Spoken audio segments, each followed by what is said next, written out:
more on the pitch when it's at its best. Here is Taylor then, doing his best to get rid of Stevens, who defends that on off stump once again. Very gently pushed into the offside. Emilio Gay fields. He had the astonishing catch in the deep yesterday to get rid of Jordan Cox. So it looked like Jordan Cox was going to hit him.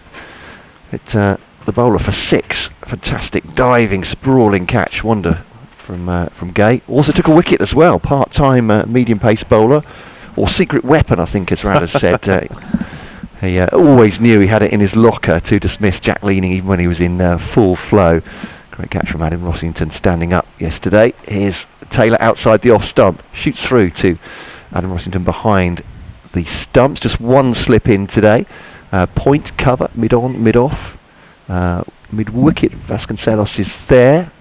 About 3 cut strips away from the one we're using for this game, and then deep square leg, deep backward square as well. Is that it? Is there no third man? We can't actually see, can we? I know I can't count. There is a third man. There is a third man. Thank you very much. I knew you were sure. Yeah, he says. Taylor now bowling to Stevens. A little bit short of this one, but it's quite a gentle pace when it gets to Stevens. He just nudges it off his chest and down towards fine leg. Sanderson comes round to field. Single for Kent. 3-2-2 for 7. They resumed overnight. 3-09 for 7. Stevens 39. Milnes has 13. And as I was saying, I was talking to Matt Walker last night, the Kent coach, and he was saying, what's your target? I was saying, what's your target? 350? Is that realistic? And he was saying maybe even 400 if Stevens gets going. Absolutely, no. I think that is realistic. And we were saying, I think while you were off updating BBC Radio Kent, that if we say it so many times, but the first hour absolutely vital here, because if Northamptonshire can polish Kent off, say 330, 335, they'll think, yeah, okay, we've done reasonably well there. If Kent can go on, press on 360, 380, 400, then they're obviously going to be very much in control. Even though I think it's a pretty good batting pitch. And a threat of a bit of weather around. Sanderson starting the third over of the morning, bowls to Stevens, good ball outside the off stump. Stevens just pulling his bat inside the line, goes through to Adam Rossington. Just one slip in place now. I'll give you the rest of the field. He has got a third man in. Then Charlie Thurston in his usual position at backward point. A short extra cover. That's Ricardo Vasconcelos. Mid-off, mid-on, mid-wicket. A deep mid-wicket where Matt Milnes, of course, hit those 2 boundaries in the first over of the morning, and deep backward square. Hope you're all hearing us loud and clear now. 1 or 2 technical problems at the start of the day, for which our apologies, but I think we're okay now. Put another shilling in the meter. Sanderson in, bowls outside, Stevens off stump, just lets that go through. Good probing line from Sanderson, and it goes through to Adam Rossington, and there's no run. I think that's a better line. Yes. This morning to these 2 batters, especially Stevens and Milnes, both like the ball close to them so they can work the ball into the leg side. He's just shifted his line here, Sanderson, to probably a 5th off stump, a couple of stumps outside off. But again, it's important that he holds his length well with that, because if he's slightly too short of fall, it does free up the arms of the batter. Yes, absolutely. And Northamptonshire just need to be mindful of the runs as well as the wickets. Sanderson in and bowls to Stevens, who's in behind that, plays it up off the back foot to mid-off, where it's fielded by Rob Keogh, and there's no run. Did feel for Keogh yesterday, bowled a dozen overs of off-spin, but in an ideal world, a spin bowler especially can actually feel the ball in his hands and get his fingers around it, and it must have been very difficult yesterday. Yeah, not ideal really, that wasn't, was it? A little bit of sunshine bathing the ground as Sanderson runs away from this, bowls to Stevens, solidly in behind that, plays it up on the offside, fielded by Vasconcelos in that position at short extra, and there's no run. Weather forecast for today, at least the one I saw, was the possibility of a little bit of light rain or drizzle around through the day, really. I think we're just on the edge of it a little bit. But the wind coming round from more of a westerly that we had yesterday to northwesterly, and then northerly tomorrow, which means it's going to be potentially a little bit fresher than it is at the moment. Sanderson in outside the off stump. Stevens lets it go through to Rossington. No run. 3-2-2 for 7. Still the Kent score. By fresh, I mean cold, but we have to limit references to cold, of course. So. But, I think we'll have 1 or 2 a day, maybe. So, yeah. Yeah, You've used your allowance. Yeah, don't want to use use it up too early. It's only 12 minutes past 11. If it affects the commentary, if your teeth are chattering or if they can't hear you through your balaclava, that's a point. Well, we have a little delay here because we talked about this yesterday. There's no spectators in the ground, very sadly, but there's still somebody moving behind the arm, I think in the committee room balcony. Sanderson comes in, bowls to Stevens, forward defensive, back down the pitch. Fielded by Sanderson in his follow-through. End of the over, maiden over for Ben Sanderson, getting his line, as Ben Smith mentioned, a little bit better than he did in the first one, when he strayed onto Milnes' legs and conceded 2 boundaries. Sanderson 22 overs, 4 maidens, 1 for 80. And at the end of that over, Kent 3-2-2 for 7, 39 to Darren Stevens, 13 to Matt Milnes. Stevens looks pretty solid there. There's a full face of the bat showing. It doesn't look as though a lot's going to get past that if he plays in that sort of vein for the next few overs, just getting himself in, feeling his way in. I'm sure he'll want to face as many of the balls as possible while he's batting with the lower order. However, Matt Milnes doesn't look like any mug by any stretch of the imagination with the bat, so this is a decent partnership forming already. And I'm sure Northamptonshire would just want to try and nip one, open and end up, and get a couple of quick wickets. Grant Stewart went at 304 for 7 as Taylor bowls to Milnes. Solidly behind that one. Coaching manual, forward defensive. 2 slips in for him, slightly more aggressive, with Vasconcelos joining Wakely. 1 and 2 alongside Adam Rossington to his right hand side. The flags well, pretty limp today, so not a great breeze, but appreciably cooler than it was yesterday. I'm not saying it's cold.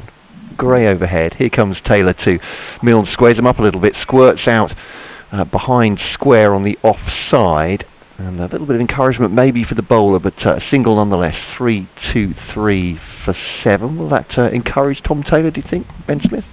Well, I think if it doesn't encourage him, what it does show is it's the better line to bowl to Milnes, and also the line that Sanderson bowled to Stevens the over before.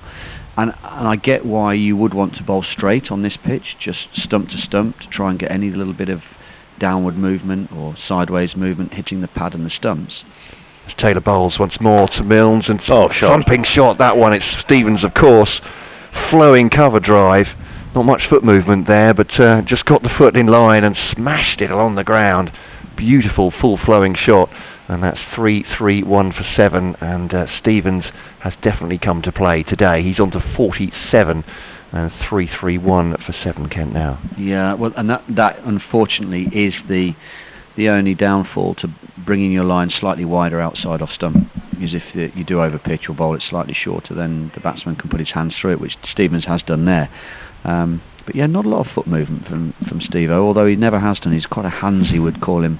Plays well, his hands work very well through the ball. Yeah, fast through it this morning, certainly, with that shot. Taylor to Stevens, more on the middle stump line there, so he just pushes it down towards deep backward square. Sanderson fields again, throws it in towards Adam Rossington, both of them with the maroon caps with the gold braid, fully capped players. Single taken. Kent 328 for 7. Milnes has 14.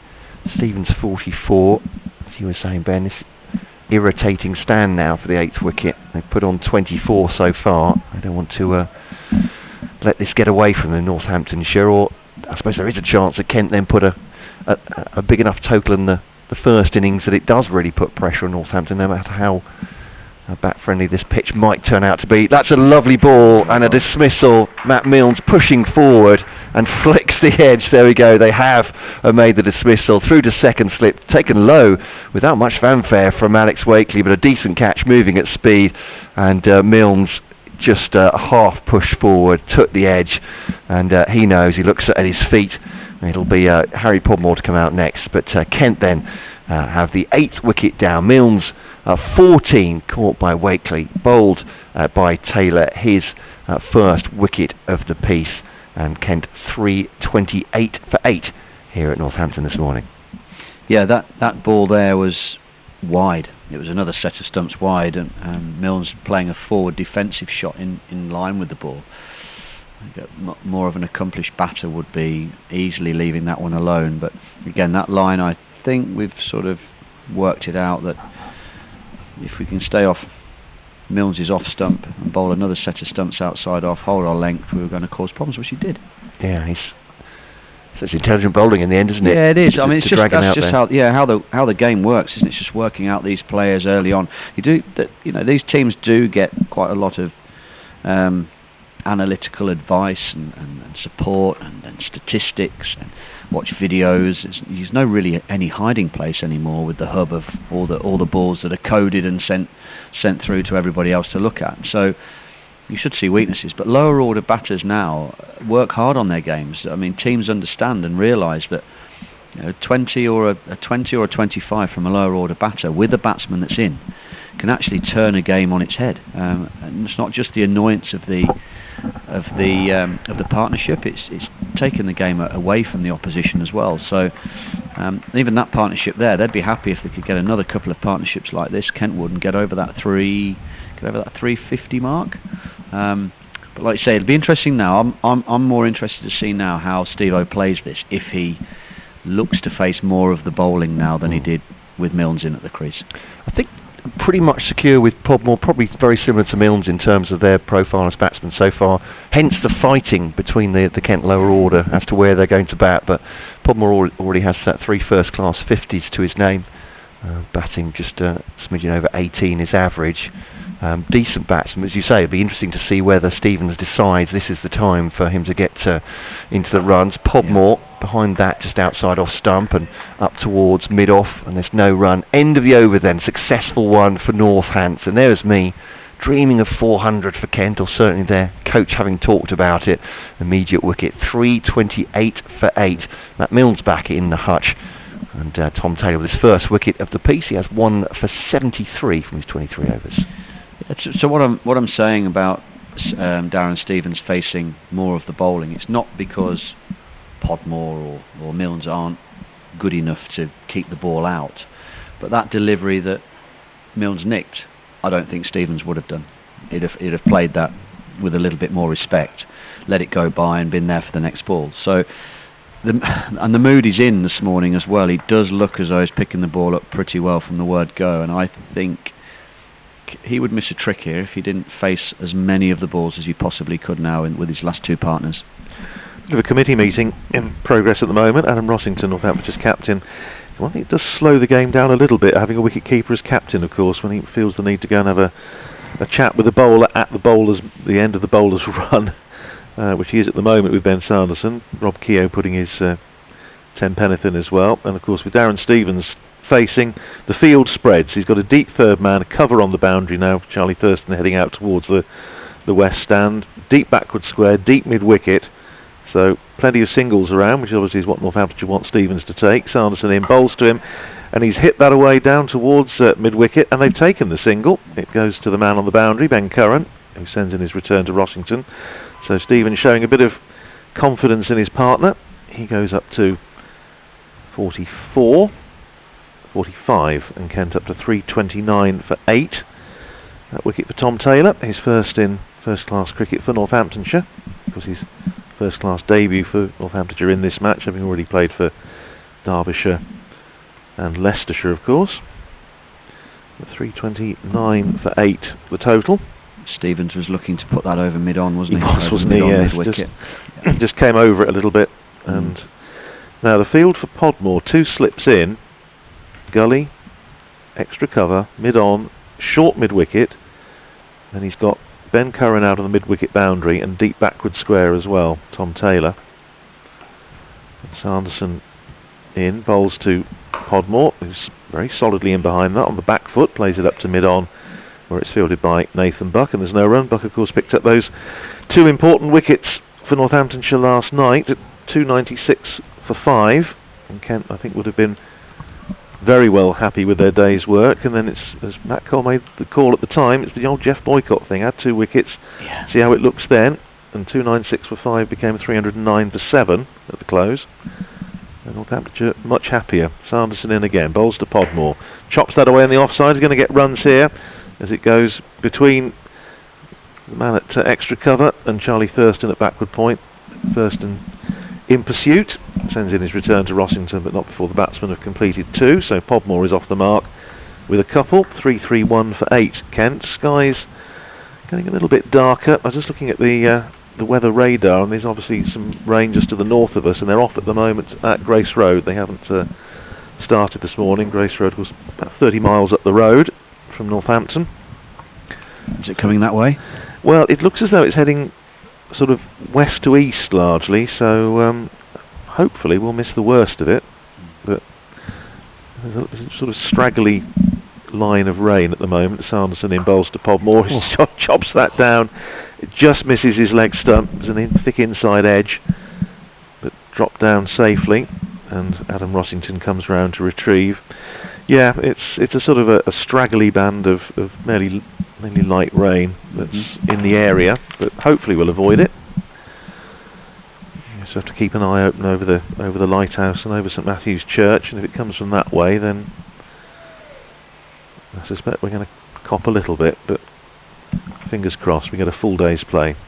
Game interestingly poised as Sanderson in bowls to Podmore, who's in behind that, plays it back down the pitch. Sanderson himself fields, and there's no run, just has to realise he was dangerously close to the centre of the pitch, so just has to do a bit of a hop to get clear. Under the watchful eye of Rob Bailey, umpires Rob Bailey and Paul Pollard, both I'm sure well insulated against the cold.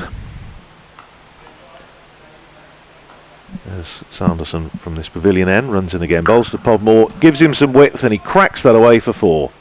No problem at all, little bit of width, little bit short, and Harry Podmore latched onto that, cracked it away through the covers, and he goes up to 6 to finish the over, and Kent 335 for 8. Yeah, very un-Sanderson-like. I was going to say, short and wide. Very annoyed with himself. Yeah, on this placid pitch, and he just... I was surprised.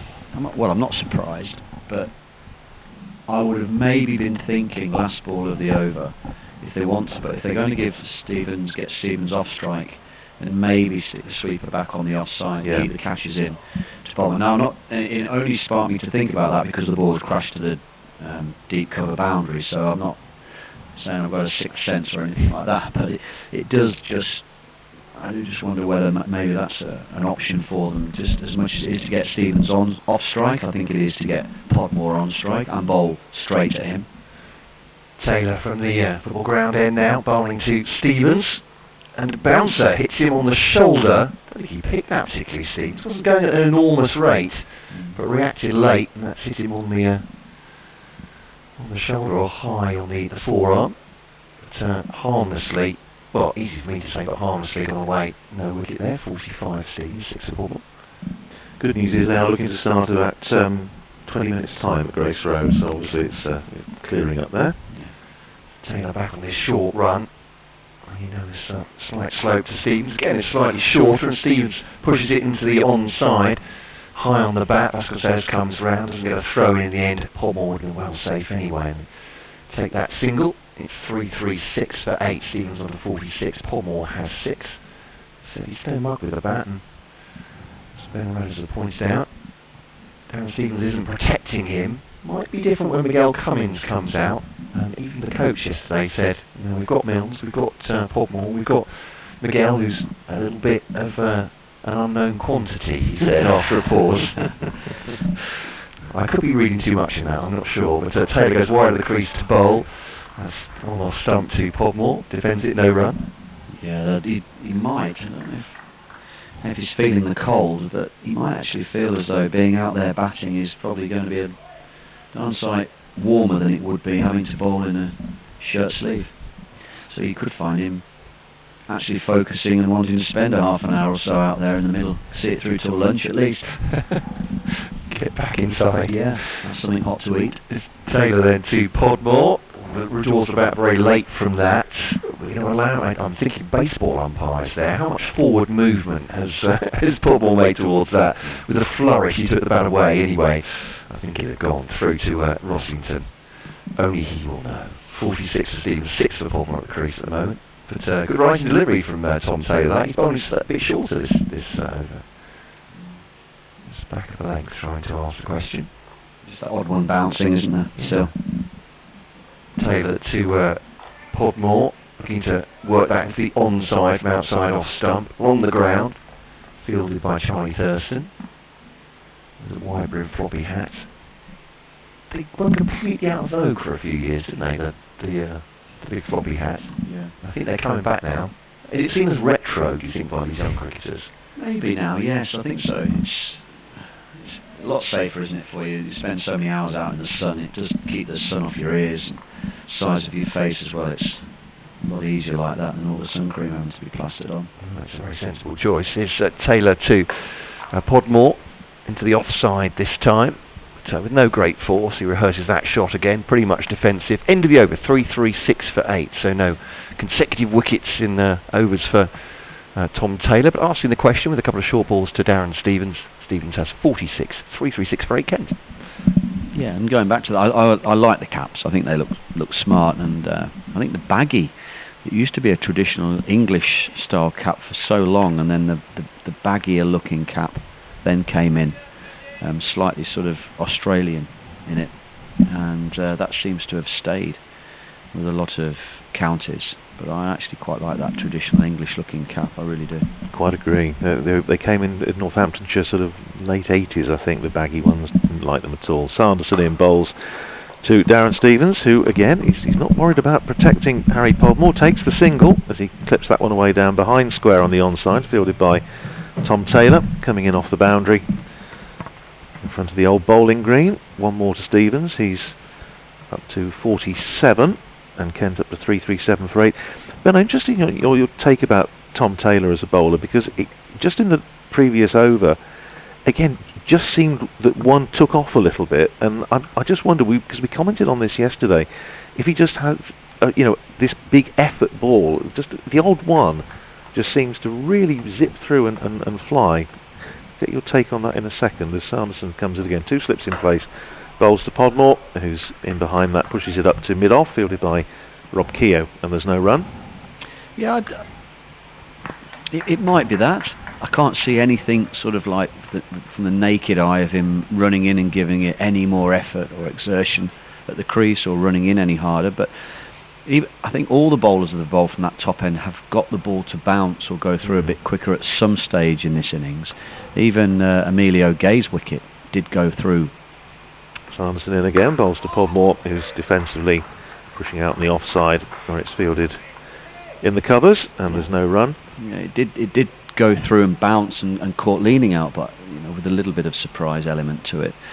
I think the reason why Sanderson bowls a lot more from this end, the pavilion end, because he's looking the way he's bowled. If the wicket is staying slightly low, which it is bowling from this end, he's able to attack the pads and the stumps more halfway up. Well, Sanderson with 2 slips in place, looking to polish off this Kent innings as soon as possible. He bowls to Podmore, who whips that one away through mid-wicket for 4. Lovely shot. It was in the slot, it was on his legs, and Sanderson looking somewhat rueful as he turns to go back to his mark, but lovely shot by Harry Podmore through mid-wicket for 4. Another boundary for him, 11 to Podmore, and Kent up to 342 for 8. Yeah, I'm just watching that on the replay. It's been to me it's been a real highlight of the Kent batsmen, how well balanced they are. I know I mentioned this yesterday, but it's something I'd pick up on being a batter and working with a lot of batters as I do at the moment. It's great to see how well balanced they are, and any balls that are bowled straight at them, they're scoring off. Yeah, well, it was there to be put away, and he put it away in no uncertain terms. And that ball from Sanderson, which is again on line of leg stump, this time he just plays it up to mid-on, where it's fielded by Nathan Buck, and there's no run. Buck, interesting, the tactical decision yesterday when Adam Rossington went for Taylor ahead of Nathan Buck with a second new ball, which I think surprised a few of us, given that Nathan Buck's unique selling point, as we have to say, the old USP, tends to be the fact that because he bowls that slightly shorter length, which you commented on, he does get a little bit of bounce, and particularly when the ball is harder. But he slightly proved the point then by when he came on for his first spell with the second new ball, picking up a couple of wickets. Yeah. As Sanderson comes in again and bowls to Podmore, forces that away off the back foot. This is going to be 4 more runs, I think. Charlie Thurston setting off towards the cover boundary. He's not going to catch it. He doesn't. It crosses the rope. So 2 boundaries in 3 balls for Harry Podmore. Darren Stevens absolutely right, doesn't need protecting. Another lovely shot, 14 to Podmore, end of the overs, 47 Stevens, and Kent up to 345 for 8. Yeah, again, too short from Sanderson, but not that wide really. Podmore stood up on his toes. It's sort of like a back foot punch in front of square on the offside. A really, really nice shot, well executed. Looks well organised, yeah, doesn't he does. He's very well organised. It's a good word for Podmore, I think. Especially he's come straight out and looked well organised. He has done, yeah, well, absolutely. Apart from the loss of Matt Milnes, Kent have made good progress this morning. They've added, 36 runs in just about half an hour. We've had 7 overs this morning, and Kent have added 36. They'll be well happy with that. Just the 1 wicket to fall. And Darren Stevens still there, and he's facing this ball from Tom Taylor outside the off stump. Again, just that one zipping through from Taylor, and Stevens playing at it. Goes through to Adam Rossington, and there's no run. So there's a deep cover here, isn't there? There is a deep cover. There's a third man as well. A wideish third man. I think what Steve-O's tried to do there is just be as late as possible on that ball. He's literally looking to walk into the ball and just get the one out to the cover boundary. So absolutely, no, he's not protecting Podmore. He's getting him on strike. Yeah, 4 men on the boundary as Stevens plays that ball into the covers from Taylor. It's fielded by Emilio Gay, and there's no run. Yeah, 4 men out. He's got deep mid wicket, deep backward square, deep cover, and third man fairly wide on the boundary, down in front of one of the floodlight pylons. Other than that, Alex Wakely and its slip. Emilio Gay, who fielded that last ball in at extra cover, mid off, mid on, and mid wicket. As Taylor comes in again. Bowls to Sanderson, who picks up the single this time as he dabs it down behind square on the offside.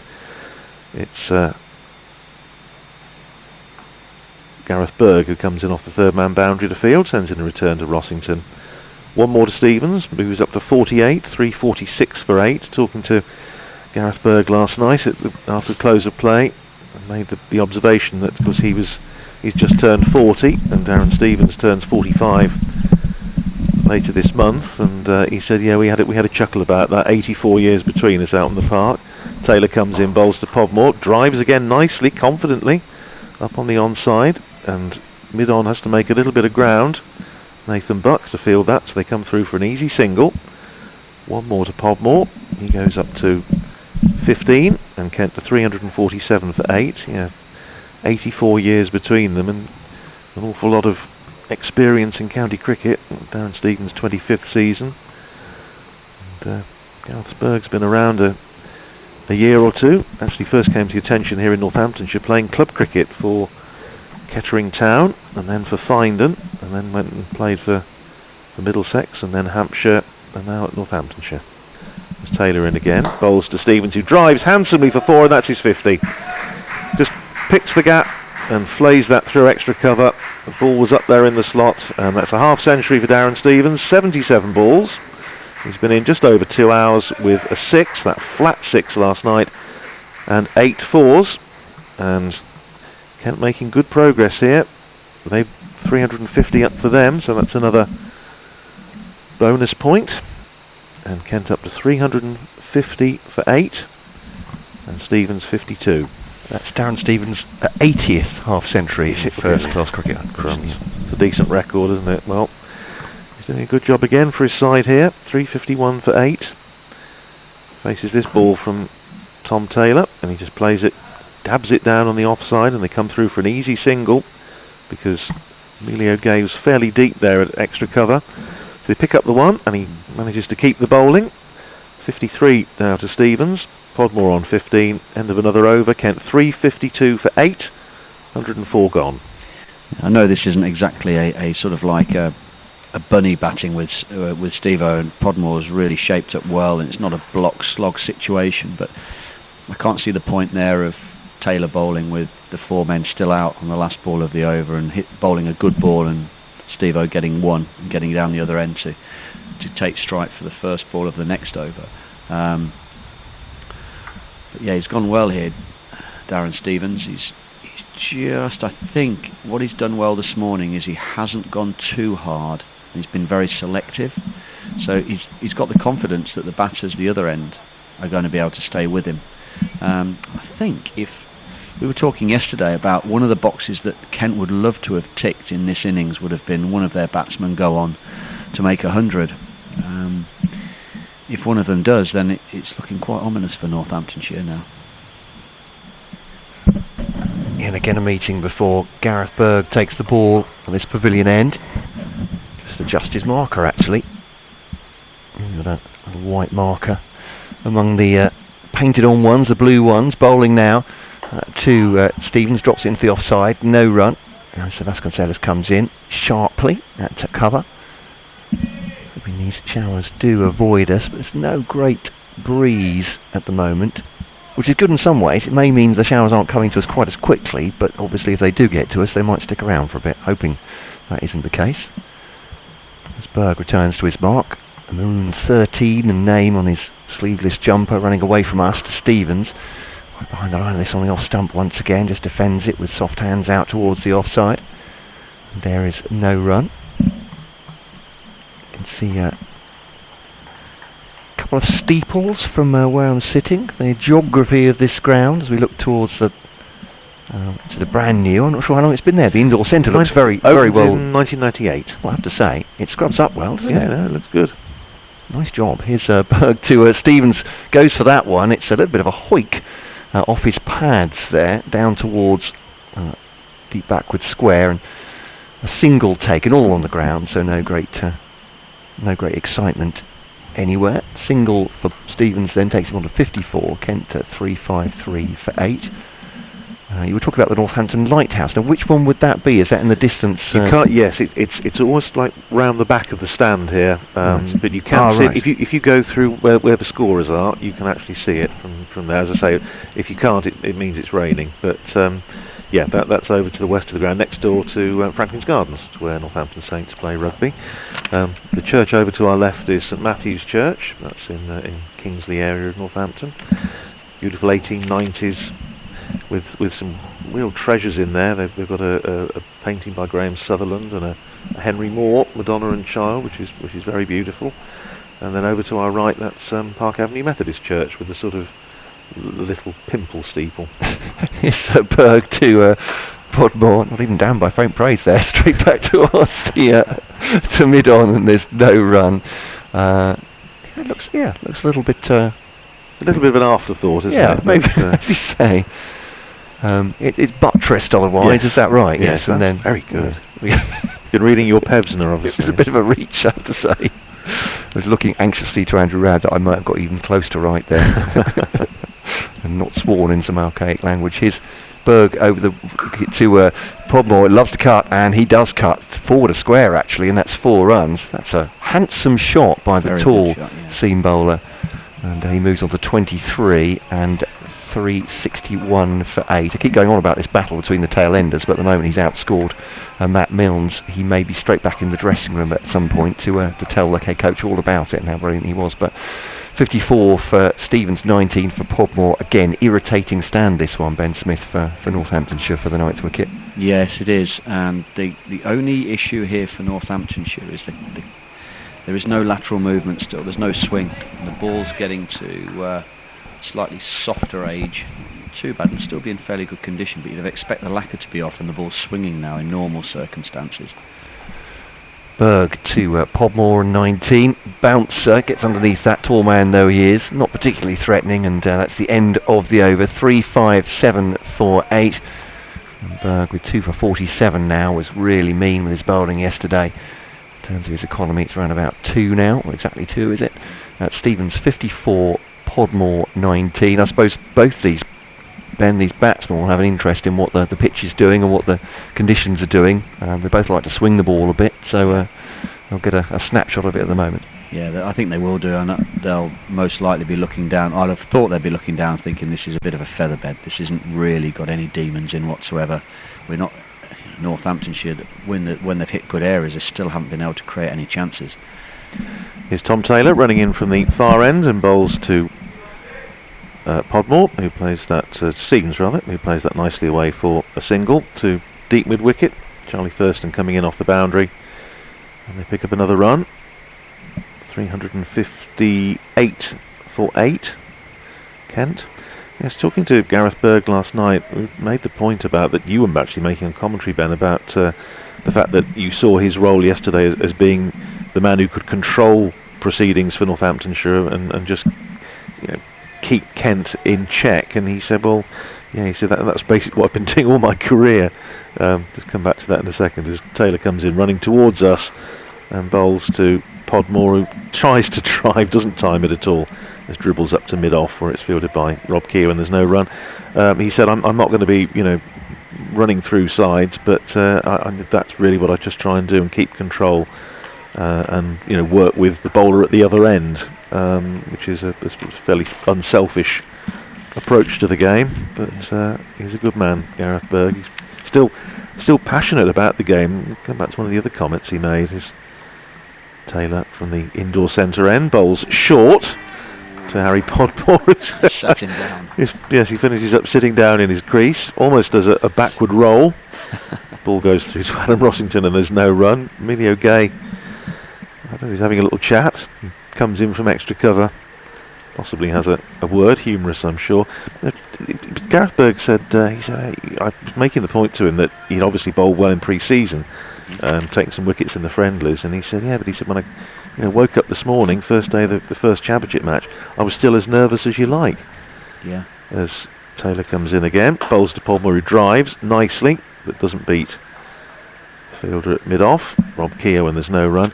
And he said, if you stop, in his opinion, if you stop getting that sort of feeling of nervousness, and he said that's time to pack up when it stops mattering. Yeah, I think that's it. And I think that's absolutely right. And he's still got that passion for the game at 40. Good for him. And Darren Stevens, as we know, certainly has that passion for the game at nearly 45. And here's Taylor in again in his 26th over. Bowls to Podmore. Again, plays it solidly up to mid-off, but no great power in the shot. That's fielded by Rob Keogh, and there's no run. 358 for 8. If you're just tuning in, you've got county cricket, of course, on the BBC. Northamptonshire against Kent, with me, Andrew Radd, with Matt Cole, and with Ben Smith. And the one wicket to fall this morning, that of Matt Milnes, who was caught by Alex Wakely at second slip, off the bowling of Tom Taylor for 14. That was 328 for 8. Now 358 for 8 as Taylor comes in, bowls to Podmore on the back foot. Plays it up to extra cover, fielded by Emilio Gay. End of the over. Taylor now 26 overs, 6 maidens, 1 for 62. Stevens is 55, Podmore 19, and Kent 358 for 8. Yeah, I think Taylor's running hard here this morning, and I'll give him that. He's actually probably, I'd say he's bowled better today than he did yesterday. He's hit more probing areas, and he's at least got the ball to do something. Got a little bit more bounce. We were discussing maybe that was from an effort ball or bowling within himself slightly and then going effort. He's just gone searching now and again, and the Kent batsmen are sort of true to form as they have been since the start of this game yesterday. Any sort of like slight width or any over pitch the ball, when they can get their hands through the ball, they have put it away. The boundaries have come fairly easily for them off the bad ball. Northamptonshire bowlers haven't been hurt down the ground at all yet, and I'm sure they're just thinking now, if we can get this one wicket, and maybe the way that they're going to get this wicket will be to build pressure. So again, it's really cat and mouse at the moment, but the bowlers all know they can't afford to bowl a bad ball and over. They want to stop going for this boundary every over so that they can build some pressure and just hold the scoreboard for a little while. So Berg to continue from this pavilion end. A couple of emails have come in this morning. kentcricket@gmail.com for whichever side you favour. Here comes Berg to Stevens, goes big on that one, and how much has he got of it? Out towards mid-wicket. It's a little bit high on the bat in the end. It's gone out towards Ben Curran. It's going to be just a single. A big flourish of the bat, picking it off stump to try and cream it through the onside. Not a particularly well timed single though. Yeah, I think he was looking to hit that for 6 over mid-wicket. Yeah. It did look like it, didn't it? He gave it everything. He did. 3-5-9 for 8, but yeah, just misses it out towards Ben Curran. Hello to Sean the Brewer from hello from Crewe, he says. The Crewe Massive are in touch today. Kent supporters. Full length delivery from Berg. And, Podmore trying to play it the onside, adjusting the shot there. It's gone to the offside, and Thurston Fields. Great to hear your dulcet tones again, he says. So please could you give a shout out for a fellow member of the crew department of the Kent Supporters Club, which is obviously we know thriving up there in Cheshire. John Rogers. Sounds like he had a bit of an accident yesterday. We wish him well at home, listening in today, John. Warm welcome to the commentary. Shot from Podmore, that's through mid-wicket along the ground. Big a test for Curran, this one. Lovely tumbling stop from him that they'll get through at 4-2. Podmore goes on to 21. Kent 3-6-1 for 8. So wishing you well, John, with your recovery. Dare I Dream, says Sean Ayling, of 400.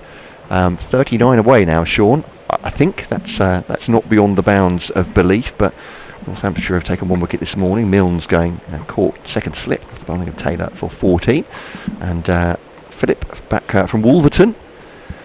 On the emails as Berg bowls, and cut away this time by Podmore into the offside, and a back foot drive actually, and that will be 2 runs for him to add to his total. He's on to 23 from 27. Pretty sprightly stuff from him. Stevens has 56, and Philip saying, "Good morning, Andrew and Ben." He's not talking to me apparently. Oh no, no, we've fallen out. I don't know what it was yesterday, but we'll try and do that through arbitration. He says you're coming through loud and clear. Oh, good. So, but there was a worry, wasn't there? And this was a few minutes ago. This email about obviously we're all worried about whether we could actually be heard. Yes, I think we're okay now. I'm reliably full. Many thanks to John and Erica, regular listeners, and not too far away from the county ground. And they did message to say that initially that they couldn't hear us, now that they can. So thank you for that. Brilliant stuff. Thanks to all concerned getting us wired up this morning, and I mean that in the most literal sense. The ball from Berg to Podmore, defended back up the pitch for a dot ball. Yes, we had our engineer up this morning, and it was a bit like going to a garage. It was. Yeah, there was a bit of a. We got it sorted out. He was going to put it up on the ramp. That's what I was worried about. Have a bit of a look underneath. The time we got the part, it's going to cost you. Yeah, it'll be T20 time by the time you get to this. Here comes Berg to Podmore, straight drive, straight back at the bowler, and Berg stops it one way or another. Bit of hand, bit of midriff maybe. End of the over, 3-6-3 for 8. But I think the way Podmore particularly is expanding here, Ben Smith suggests that this pitch is one that at the moment the batsmen have every confidence in, and it's hard work for those Northants bowlers. Yeah, it's definitely a pitch where I think the start of the next innings, the Northants batsmen will be thinking, let's get over the new ball, let's just get through the new ball, and we know the pitch then, it's fairly easy going. There's no spin. Keogh didn't get any spin. There's no footholds appearing really.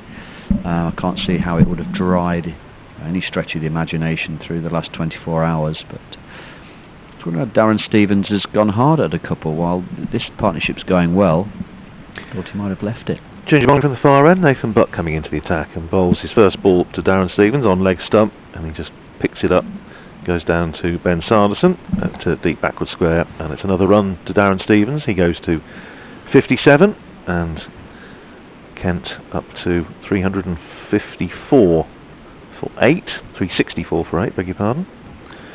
Yeah, I thought Darren Stevens, he might, because this partnership's going so well, just keep ticking along as it is now, and maybe wait and see if there is another wicket fall and he's still in, then he can probably push the button.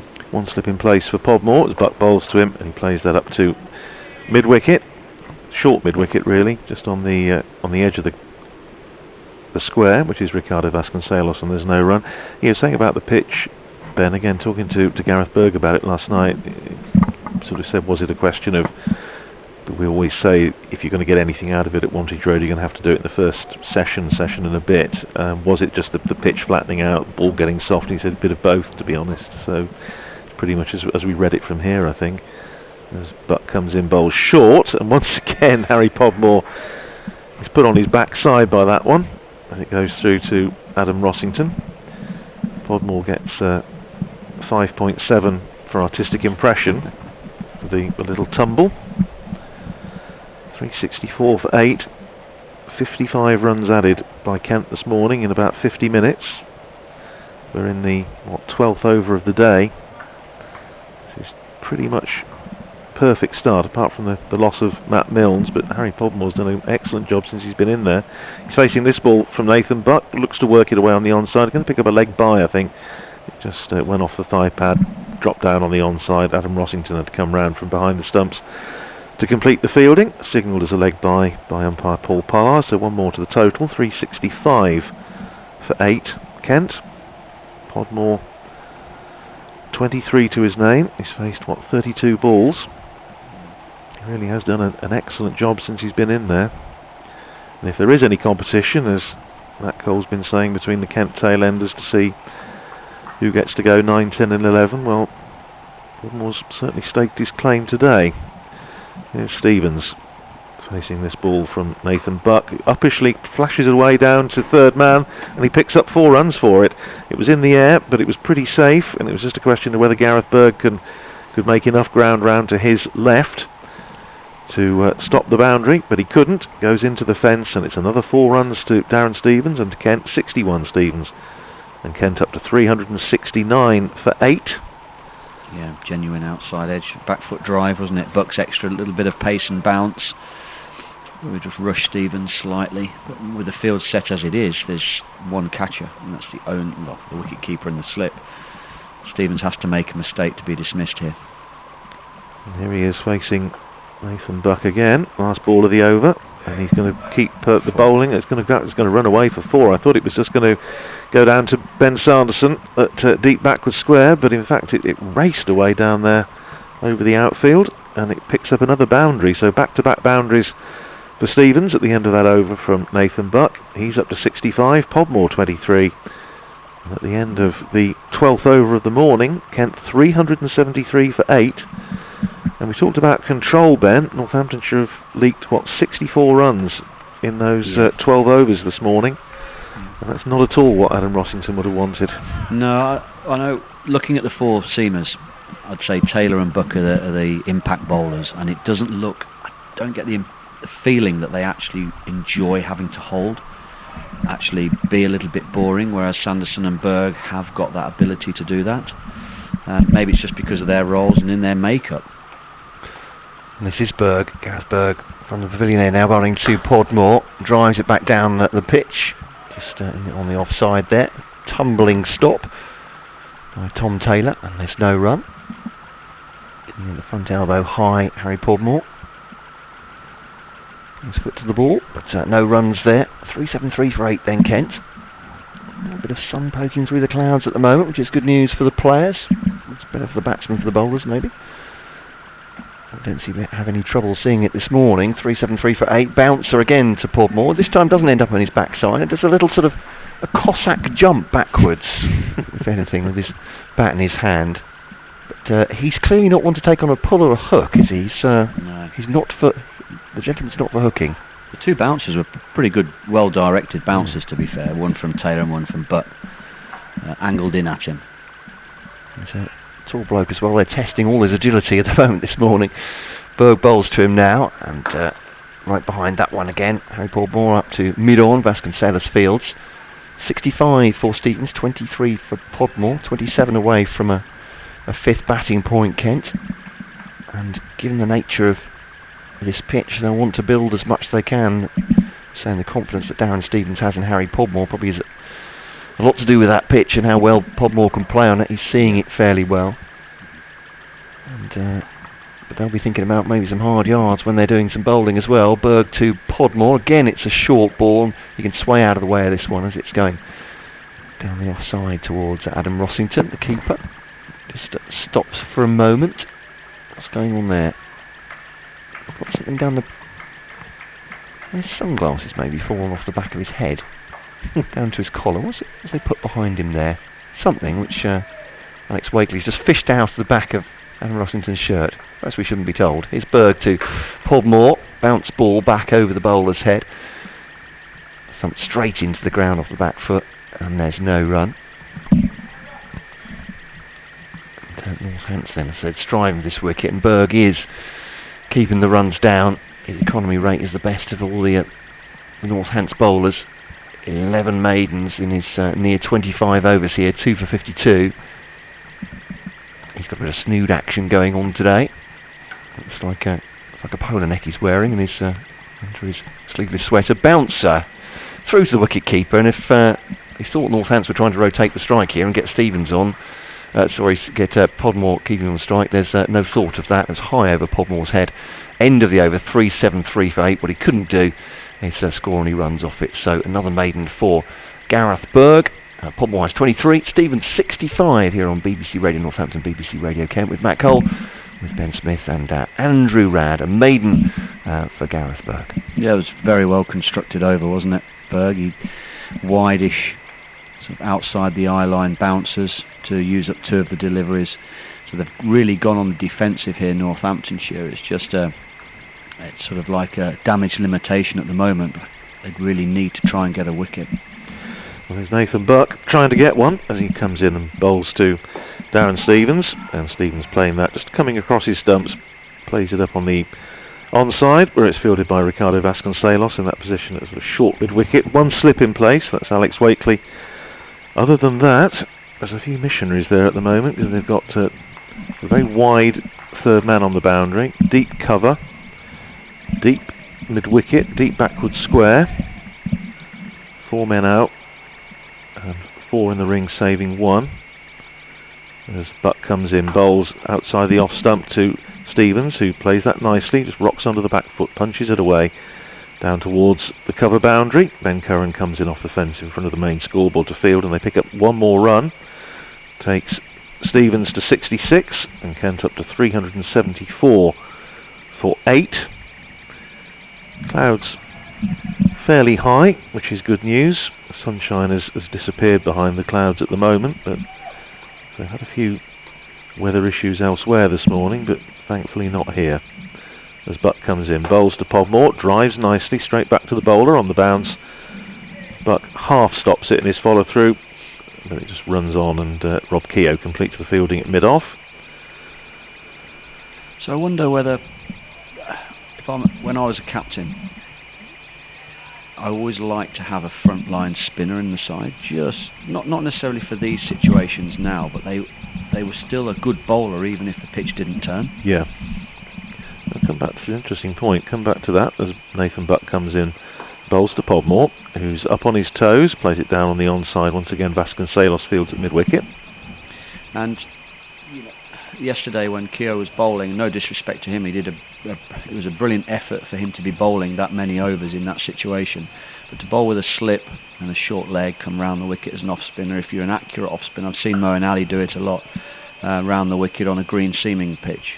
You just get your forward defensive wrong, you caught short leg. As Buck from the far end bowls once again to Podmore, who again drives, and again Buck half stops it in his follow through, but it just dribbles up to mid-off.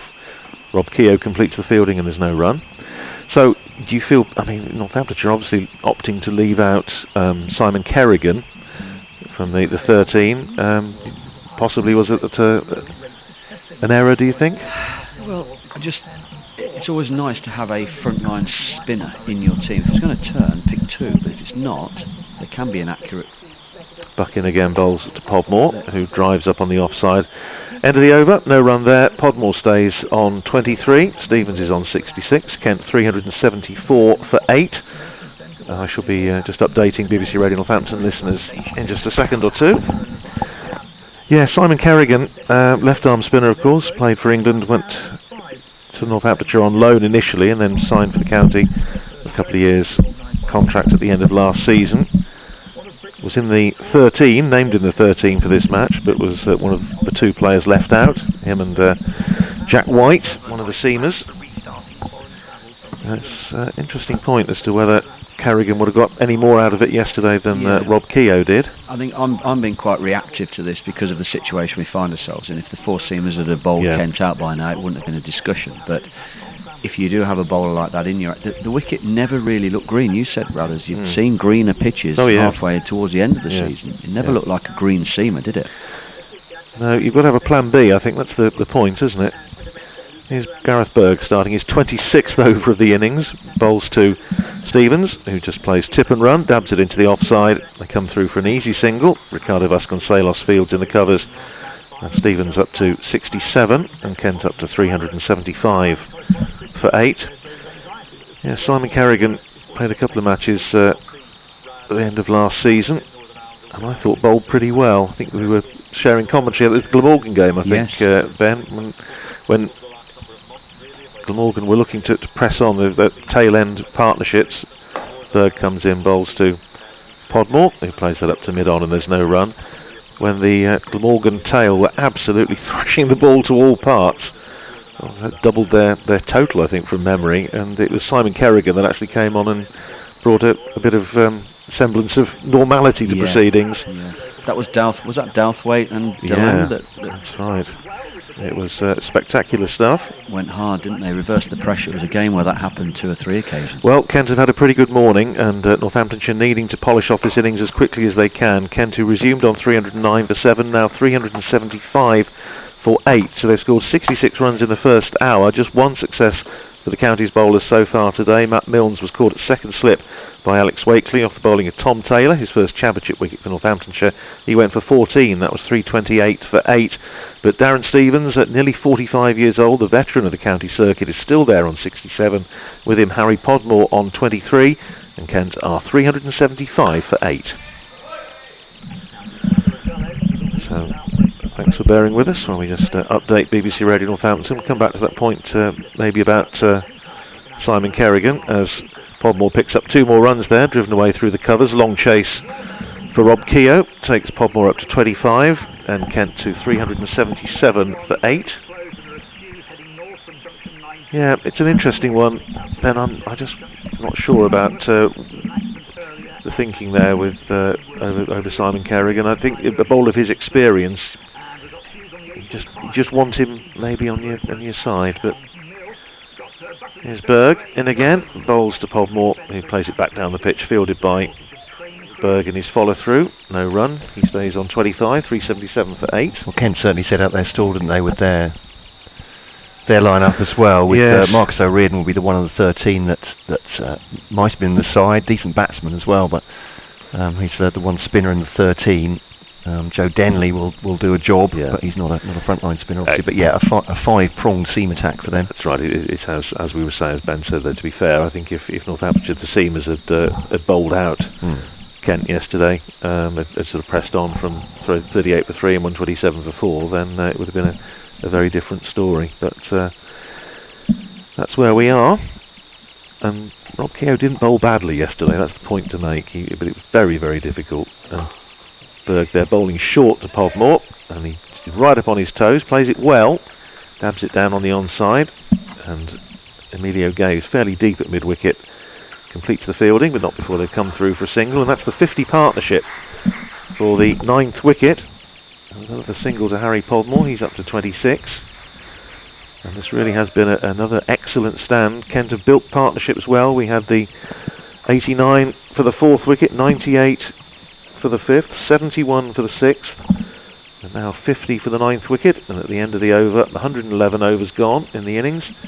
Kent 378 for 8, with 67 to Darren Stevens and 26 to Harry Podmore. And Ben, we were just saying about the whole business of a spinner. It's not that in discussing whether Simon Carrigan maybe would have been a useful man to have in this situation. We're not saying by any stretch of the imagination that Rob Keogh bowled badly yesterday, because he didn't. No. But it was very, very difficult, I think, for any slow bowler in the circumstances and the conditions.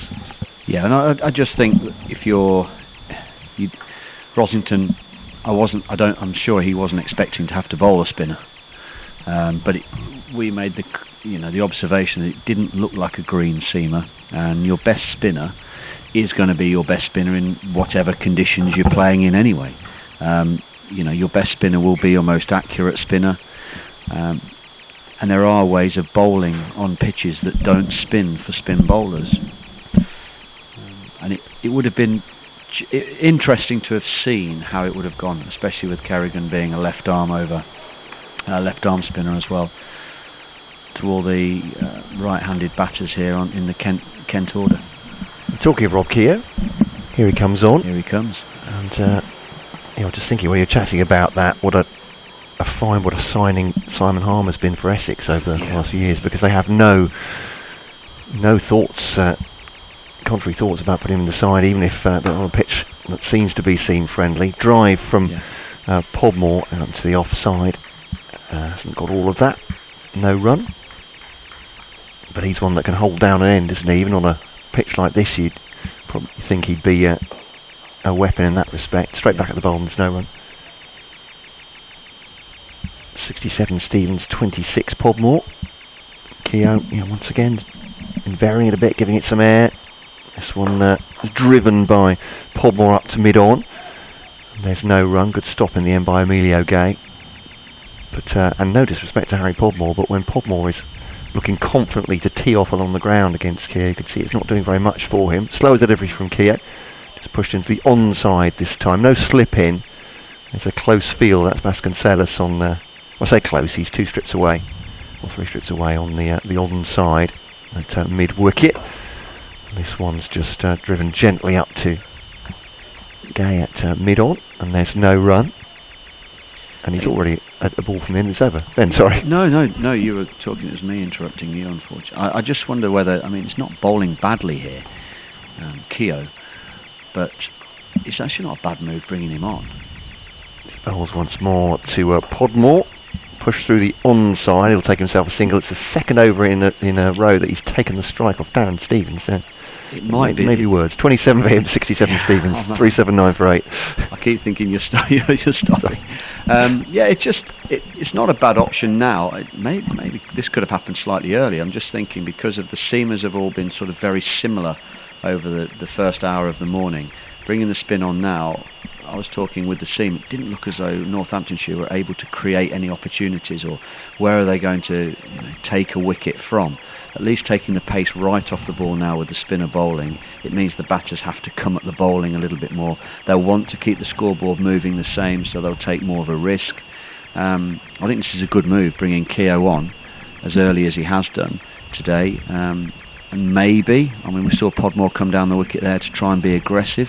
I'm not so sure if he wanted to go along the ground. It looked like at first he's probably going downtown, straight back over the bowler's head. It brings more of the fielders into play now the spinner's on, more of the catchers into play.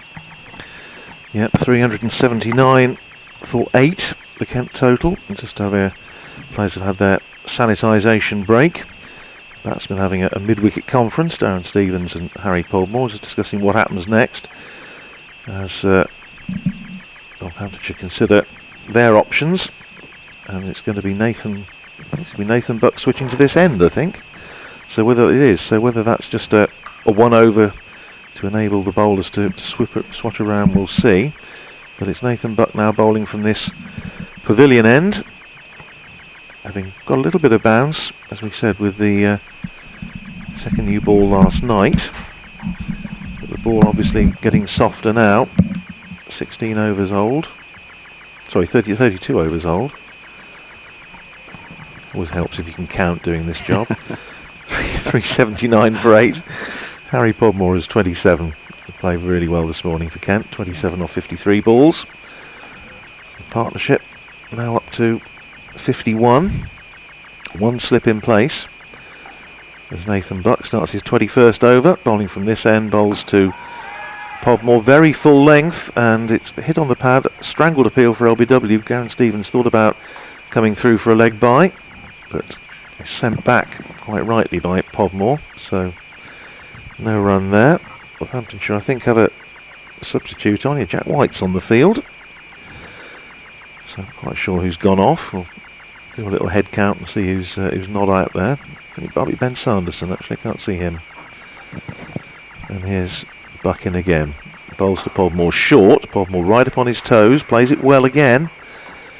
Riding the bounce, dabbing it down on the onside. And it's fielded by the substitute fielder, Jack White. He's on there at mid-wicket and there's no run. Bit of a conference now between Nathan Buck and Rob Keogh. Gareth Berg all having a bit of input. 379 for 8. And here's Buck in again. Bowls to Podmore right upon his toes. Plays it up to mid-off where it's fielded by Rob Keogh and there's no run. I'm just trying to think, Ben, I don't recall Buck having bowled from this end yesterday? I think he bowled all of his overs from the other end, didn't he? Correct. Yes, yeah, I thought that's so. the first thing that I just saw then when I looked up and saw him running away from us. He hasn't bowled from this end. I was just racking my brains to think, but I'm sure he bowled all of his overs from the far end, from the indoor centre end. Now on from this pavilion end. As he bowls to Podmore short again, and again Podmore plays it well, just drops the gloves, gets them out of danger, goes through to Adam Rossington, and there's no run. So Northamptonshire have just changed their tactics here slightly more. They've brought the field in. They've got more of a regulation field with a deep square leg and a deep fine leg, and they're going down the aggressive route. They're starting to use their two bounces and over, hitting back of a length. Buck in again and bowls to Podmore. Podmore whips it nicely off his hip, but only as far as the substitute fielder, Jack White, at mid-wicket. The field's cleanly and there's no run. Yeah, I can only imagine this is a tactical change just purely because they haven't been able to create any opportunities. Now, going shorter and harder at Podmore especially is just probably making him a little bit less comfortable coming forward. Those runs he scored off the front foot. And drops down, Charlie Thurston drops down onto the cover boundary as Buck bowls, and Podmore drives nicely up to mid-off, but only as far as Rob Keogh, who fields cleanly, and that's the end of another over. First of Nathan Buck's spell from this end. 21 overs, 3 maidens, 3 for 67, Nathan Buck's figures. And at the end of the over, Kent 379 for 8.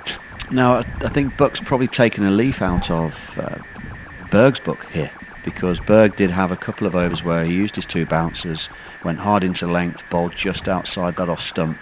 Not too much room for Podmore or Stevens, but again, the batsman's now thinking they'll bowl a bouncer now and again. They're quite happy to bowl the odd bouncer, so your feet don't move quite the same, your head's not moving quite the same. You're not thinking quite as straight as getting on the front foot and reacting to the short ball. You're actually expecting the short ball, which makes it slightly more difficult for you to shift your weight back into a good length ball or a ball that's needed to be played off the front foot. And I don't think there's any coincidence there that Buck's just bowled a maiden over, because he's constructed his over really well. A couple of bouncers and heavy length on off stump. So it's going to be Keogh to continue from the football ground end. 67 for Stevens, 27 Podmore, 379 for 8. Kent wanting 21 more for that 5th batting bonus point. Stevens to face and slashes that into the offside. Has he beaten the fielder there? He has indeed, and Curran, it's a long chase around for him forward of square on the offside, and Stevens goes on to 71, 383 for 8. Not necessarily being expansive there, actually just thumping the ball on the ground, and all quite safe for him. Yeah, it was just played off the pitch, wasn't it? It's energy on the ball for spinners is a big thing. If you're bowling with energy on the ball, what I mean by that is keeping the revs on the ball, getting the ball to be up and down, but at a good pace. And most pitches have a more desirable pace. This one you'd have to be fairly quick on, but you'd need to keep your revs on the ball, even if it isn't spinning, to try and get energy off the wicket. Keogh doing his best, slightly flatter delivery, and defended by Stevens up to Vasconcelos at mid-wicket. Very quiet out there on the players. Northamptonshire trying to make something happen here. Keogh, more air on that one, just dabbed away by Stevens. That'll be 4 actually, but for the hand down, but seemed to gain pace, if anything, off the surface. And that's 4 for Stevens. Deftly done, deft touch from him. He was on 75 and Kent 387 for 8.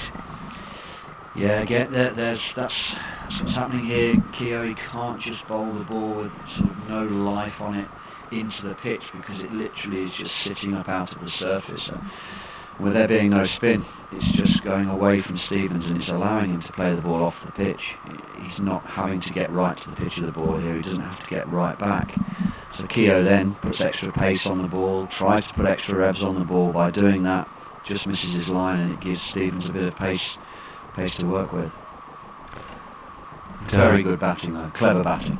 It's going to be a conversation from between Rossington and Keogh, but yeah, it's nicely done from Stevens, and putting the pressure back on Northampton. As he dabs that again, same area, didn't quite get the same contact on it. It'll be a single down to Nathan Buck, and just a hint of frustration from Adam Rossington as that went away from him, and doesn't get keeper. I suppose you're well placed, don't you, to see what the ball's doing, and it indicates your field as well. But strikes me that it's a lot of work, Ben. It's a lot of mind. Yeah, I've never done it, but I'm sure it can be quite draining at times, physically as well as mentally. Keogh to Podmore now. They took the single there, just driven gently upfield of his own bowling by Keogh, bounding sprightly to his left to the strip with the matting over it, which was used for a practice match. I guess the last one before this one. There's nods. At the crease now. Blade stance from Podmore. It's off his pad. No, it's not hit it. It's hit his pad. He goes through the shot again. It was a lone appeal, a rather a sad appeal in the I don't mean that dismissively, but mournful from Rob Keogh. He's the only one going up for that. But 3-8-8 for 8. It's gone very quiet, very calm here, which is bad news for Northamptonshire, and kept making runs 388 for 8, 12 away from that batting point. Stevens 76, Podmore 27. Yeah, well, I think Podmore's literally, he's just reined himself in slightly. I think the maiden that Buck bowled was a really well constructed over, and then with Keogh now, Stevens taking a little bit more of a front centre of attention, centre role as it were against the spin. Podmore, it'd be interesting here. I'm sure Podmore would like to loosen up a little bit and go a bit harder at this bowling, but when you've got someone like Stevens in still on the other end, you've got to take your time. Well, here's Nathan Buck starting a fresh over and bowls to Stevens, who plays the other way into the covers for an easy single as Charlie Thurston comes in off the cover boundary to complete the fielding. One more to Stevens, who's 76 and 389 for 8. Yes, I love the description of that rather sad appeal off the last ball of the previous over from Rob Keogh. Plaintive, I think, is what comes instantly to mind. He was, please, let me give me a break. Just nice to have an appeal. Yeah. Probably just practicing his appeal. Just to have beaten the bat. Yeah. Yeah, it's a tough ask, bowling spin on on this surface and B in these conditions. It's not a lot of fun. Well, a bit of what's going on delay here. Yeah, there's field changing around. I think the helmet's coming on. So are we going to have a short leg? Yeah, a little bit of chin music. Yeah, I think we are. Nathan, but not averse to dropping the odd one in short, and so Rob Keogh's got the helmet at the moment. Now, who's the lucky chap who's going to have to wear it? It's going to be the 12th man, Jack White, who's on the field, and I think is it Wakely? It's Alex Wakely, beg your pardon. Yeah, it's Alex Wakely who's going to have it on, put the helmet on. He's been in slips for most of this morning, and he's not particularly close in at short leg. I'll give him the rest of the field in a minute. He's just in front of square on the onside, about 5 yards away. That's not a short ball, it's a decent length. As Buck bowls to Podmore, he's just in behind it, plays up to mid-off. So no slip in place. He's got a forward short leg, but not right under the batsman's chin. Probably about 5 yards away, 2 strips away, under the helmet. He's got a short mid-wicket on the drive, and he's got mid-on, deep mid-wicket, deep backward square, point, extra cover, mid-off.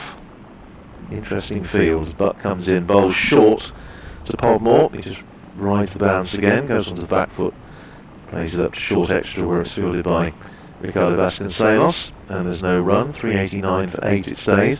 Yeah, interesting field this, Ben. Yeah, it's obviously like I said last over, the Buck's gone down a bit more of an aggressive route, but I think what's helping Nathan Buck here is he's actually now really bowling the ball into the surface. Well, here's Buck again, and he's 22nd over, and he bowls again short to Podmore. He just gets in behind it very solidly, plays it up, dribbles up to mid-on, where it's fielded by Ben Sanderson, back on the field, and there's no run. He just looks as though he's bowled a couple of bounces, he's hitting back of a length, his natural length, and he's actually really putting some effort in, and I think this is the time now, if he's going to do this, where he will extract something out of this pitch. Well, here's Nathan Buck, in again, running in from underneath us, and bowls, and just squares up Harry Podmore, and it skews away off an outside edge, beats the man at backward point, Charlie Thurston, and they come through for a very quick, well-run second. Emilio Gay had to come in off the boundary at third man to complete the fielding, and they set off for 2 there, and got there pretty comfortably. 29 to Podmore, 391 for 8. Good example there of these short balls, that how they've affected Podmore's footwork. It was a fuller delivery there. He was getting forward into that 3, 4, 5 overs ago, and now he's sat on the back foot on the crease. Podmore facing this last ball of the over from Buck. Again, it's short, and he plays it down well, and it goes to the fielder, Alex Wakely, under the helmet at forward short leg, say about 5 yards back. No run, end of the over. 29 Podmore, 77 to Stevens, Kent 391 for 8. Yeah, when I say that about Nathan Buck bowling the ball with a bit more intent into the surface, just getting through his action more, hitting the pitch, being able to bowl a couple of bounces. I suppose, like I mentioned earlier about Nathan Buck and Tom Taylor, that they probably don't enjoy being holding bowlers, they'd rather be impact bowlers. And I'm sure bowlers, and you see it a lot, when they get into that holding role, they can just run in and get into a rhythm of just bowling the ball along the wicket and along the wicket. And on this sort of featherbed, it needs more than that. So round the wicket comes Rob Keogh to Stevens, pushes forward, 77 for him from 94 balls. Podmore has 29, and this partnership stretches on for Kent.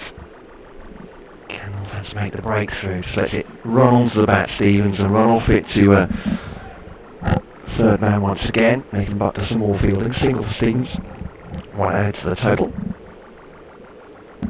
And field change in the field there. Oh, he's going to come back over the wicket, that is it. There we go. Different line of attack from Keogh, and gone round, he's now coming over. And Nathan Buck now goes to fine leg and tries to work it away, Podmore. A bit clumsily on the onside of his pad. 29 he has from 67 now. So far we've avoided those showers. And it's quite reasonably bright overhead with not much breeze here. Chilly though it is. And oh, he's going to be stumped way out of his crease there. Podmore has, well, he's committed to his own downfall there. Charging Rob Keogh, big swing and a miss, and a stumping from Adam Rossington. Beaten through a little bit by Keogh, and good dismissal in the end for that. Not for Podmore though. He goes off in frustration, twirling his bat. He goes for 29. Kent 392 for 8. Stevens still there on 78. Yeah, really not sure what he's doing. Well, I can see what he's doing. He's ran down, he's tried to hit the ball for 6 straight back over the bowler's head, but it wasn't there, and he went through the shot and got himself into a real tangle, Podmore. But not sure about the mindset there either. These two, they were going along nicely, and if I were Podmore batting the other end to an experienced player like Darren Stevens, whether those two have communicated that, and Steve-O said, look, you keep coming down the wicket, keep being aggressive, it's there, hit it back over the bowler's head, fine. But if I were Podmore, I'd be a little bit more along the lines of, well, let's get Steve-O through to 100, let's get 400, 450 on the board first before we expose the next batsman in. Podmore had actually done a lot of the hard work there, and if he was thinking like a batsman, he'd be thinking, right, I'm now in a situation where I can push on, and it's going to be difficult for the next batsman in. I might as well take a little bit extra time of this innings up, going along as I'm going along nicely now, not taking too many risks, because when the number 11 batsman comes in, it's going to be difficult for that batsman. He's going to spend some time to get in anyway. I think the wicket of Podmore has come on the back of the aggression from Buck. I think Buck running in and bowling a couple of bounces and over at Podmore and coming hard at him and not giving him any front foot drives has made a big difference. And it might have even just rattled Podmore a little bit more to think, well, if I've got a score, I'm going to have to go hard at the spinner. Well, he certainly went hard there and missed it, and I have to say from a Kent point of view as well, 8 points from that batting bonus point seems a little bit extravagant from Harry Port. Miguel Cummins comes in, and what will be Stevens' approach at the other end now? 3.92 for 9, on the cusp, as I said, of an extra point, which could be crucial in these, certainly with the teams being divided up at the end of the round robin 16, but there we go. It's happened now, and Miguel Cummins, who has a first class average of 6 and a bit. How comfortable will he be now? Left-hander, slip in for him, prods forward. Doesn't look very comfortable for that first ball. I think he's got forward, he's got some bat on it. And there's no run.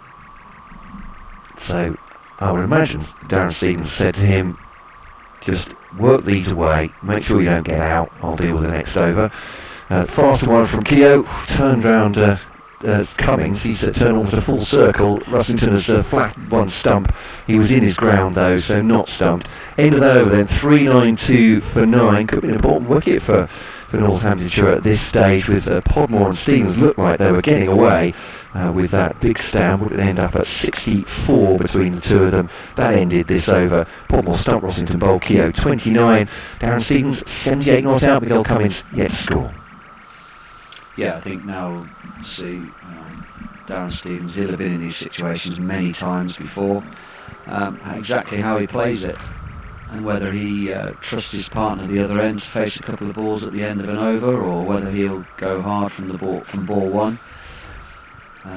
The other thing, I suppose, that the Northamptonshire batsmen will be thinking as well, it's just striking 12:30, so if they get a wicket now, they'll be out for 20 minutes before lunch, which is a lot easier than having just to come out for any shorter length of time. Yeah, 3.92 for 9, and Ben says clock of St Matthews just striking 12:30. As Buck comes in, bowls to Stevens, who smears that away down towards deep mid-wicket. Not the most elegant stroke he's played in this innings. He picks up a single, so he obviously has huge trust in Miguel Cummins. Goes down for one more run, 78 to Stevens, 3.92 for 9. 3.93 for 9, beg your pardon, Kent. School wasn't quite registered that single. Now there's a chat between various parties, including the two batsmen who are having a conflab. Adam Rossington's having a word with the bowler and his fielders. Now the field for Cummins, he's got 2 slips in place.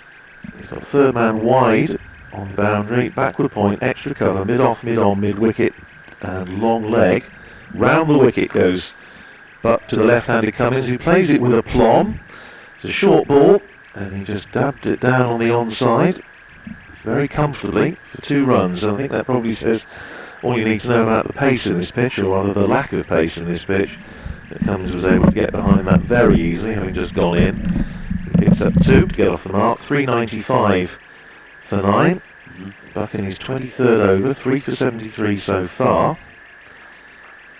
And so at the start of the day that Kent would love to get up to 400. Well, they're very close to it now. Round the wicket again goes Buck, and that's edged down wide of the slips by Cummins, and he's going to pick up another single as Tom Taylor comes round at third man to field. One more run to Cummins, 3 to him, 3.96 for 9. Now out this morning, Matt Milnes caught by Alex Wakely, second slip off Tom Taylor for 14. That was 328 for 8.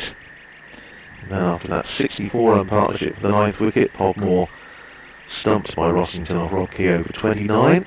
That was 392 for 9. Darren Stevens still there, 79 not out. Over the wicket goes Buck. Bowls a quick ball, short, bouncer, and Stevens just sways out of the way. It goes through to Adam Rossington. Rossington, if he wanted to have a chat with anybody, would struggle to do so because there's nobody within remotely talking distance apart from Darren Stevens and possibly the umpire, Paul Pollard.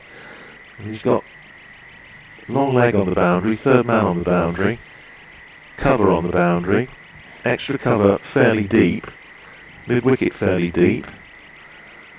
Buck in again, bowls to Stevens, who plays it down to third man. Emilio Gay comes in off the fence, easy single. One more to Stevens, he goes to 80. 397 for 9. One ball left to go in the over. Field switches round for the left-handed Cummins, and Buck going to go once again round the wicket, 2 slips then back in place for the Kent number 11. Light not great at the moment, a little bit gloomy as Buck comes in, bowls round the wicket to Cummins, who's in behind that, no problem at all. Plays it out on the offside where it's fielded by Gareth Berg, coming in from extra cover. End of the over, 397 for 9, Stevens is 80 and Cummins is 3. Well, it looks as though Darren Stevens is quite happy to keep sort of not plodding along, but moving along in the way they have done all morning and this early afternoon. Something that I've been really impressed with have been the quality of Podmore with the bat, and how important that partnership was with Stevens. There was me thinking that Darren Stevens would have to be facing as many of the balls as possible when Kent were 8 down. I mean, it looks as though he's quite prepared to do that again now. I'm sure he will take a little bit more of a risk maybe now against the spin. Yeah, well, here's Rob Keogh going to be bowling to Stevens round the wicket, and bowls, and Stevens cuts that away nicely down towards third man. Nathan Buck's about halfway back to the boundary, and he fields comfortably enough. They pick up a single. Not a great throw, has to be backed up by Gareth Berg, but one more to Stevens, who goes to 81, 398 for 9, and brings Miguel Cummins back on strike. Slip in place now, Ricardo Vasconcelos, short mid-wicket. Other than that, he's got, 4 in a ring, saving 1. A couple of 3 men out. Round the wicket again goes Keogh, bowls to Cummins, who plays it back down the pitch for Keogh himself to the field. Yes, he's got it now on the 45 degree, halfway back. Short mid-wicket, short extra, more orthodox extra cover and a backward point. Cummins plays that one away on the onside. And it's fielded by Gareth Berg in that short mid-wicket position. He has to make a bit of ground over to his left. Keogh already back at the end of his mark, round the wicket, bowls to Cummins, forward defensive, back down the pitch. It's fielded by Alex Wakely at short extra cover. Again, there's no run. Keogh already back at his mark, round the wicket to Cummins, who drives. Doesn't get all of it, but it's running down towards the boundary. Charlie Thurston sets off in pursuit, but he can't stop it. It goes over the rope, and that's the 400 up for Kent. The ball crosses the rope, and Miguel Cummins doing the job, taking the side past the 400 mark. He goes up to 7, 402 for 9. And the field now changing as we come to the last couple of balls of the over. Now a deep backward square going back onto the boundary as Cummins faces that ball from Keogh, goes wide outside the off stump. Doesn't even think about playing it, doesn't need to. End of another over. Cummins on 7, Stevens 81, and Kent with a 400 up, 402 for 9. Well, it's been a session of just batting, hasn't it? Really, there's not been that many. There's not been that many particularly threatening moments by the Northamptonshire bowlers, which is, I'm sure that they'll be a little bit concerned about. But one thing it does do is it just shows how placid the surface is now. I think once Nathan Buck started to become more aggressive with the ball, he actually started to bowl the ball into the surface rather than what many of the seamers have had to do is bowl the ball along the surface. It hasn't created any problem really for the Northamptonshire batsmen. So here's Buck then to Stevens on 81, Cummins from 7 at the other end. He goes for that one. It's lifted over. That's going to be 6. Is it over square leg? It is. So sweetly struck by Darren Stevens. I won't say running back the years. He's been doing this for a while. And we're told by the Kent Cricket account we're not allowed to say evergreen anymore because he just keeps going on. But that's flicked off his pads and deposited over square leg for 6 runs. He moves on to 87. Kent on to 408 for 9. I suppose shackles will come off a little bit. Cummins is not as secure as Podmore or Milnes, and having got that got past 400, he may try and cut loose now, I suppose. I think, I mean, the smart batter here, and Stevens will do this, he's going to target the short boundary. So whether Northamptonshire can bowl to the longer side here and try and contain him will be the key. Yes, good point. Just stops the ball in front of him. I think he thought it would spun back towards the stumps. He's immediately turned round to try and protect them. What's happened is the ball has stopped a foot from his feet in front. So, but safety first, Darren Stevens there. It was actually a slow ball, so Buck's gone to a little bit of what you would call death bowling. He's just bowling his variations, taking a bit of pace off the ball. They've got the tough thing here is to try and protect that short boundary, get hit to the longer side, and it looks as though Stevens quite happy with Cummins just playing the spin, and he'll take on the spin. 4 men on that leg side boundary now, almost a circle, trying to stop Bert Stevens doing that. Instead he rocks onto the back foot, cuts that away. He'll come back for a comfortable 2. Emilio Gay coming round from third man to field and throws in, and 408 for 9, 410 for 9 Kent now, 89 for Stevens, 7 for Miguel Cummins. And there's a game within a game now, isn't there? Stevens on 89, 11 away from his 100. Cummins will be thinking about that the other end as well. Doesn't let his new teammate down, does he? Absolutely not. Stevens on strike, 3 balls to go of this over, so Buck Stevens bouncer, good one as well actually, had to sway out of the way, more pace on that from Buck. And a docked ball, 89 from 104 from Stevens, good strike rate for him as well, coming in at 7. Too low for him, I'm sure.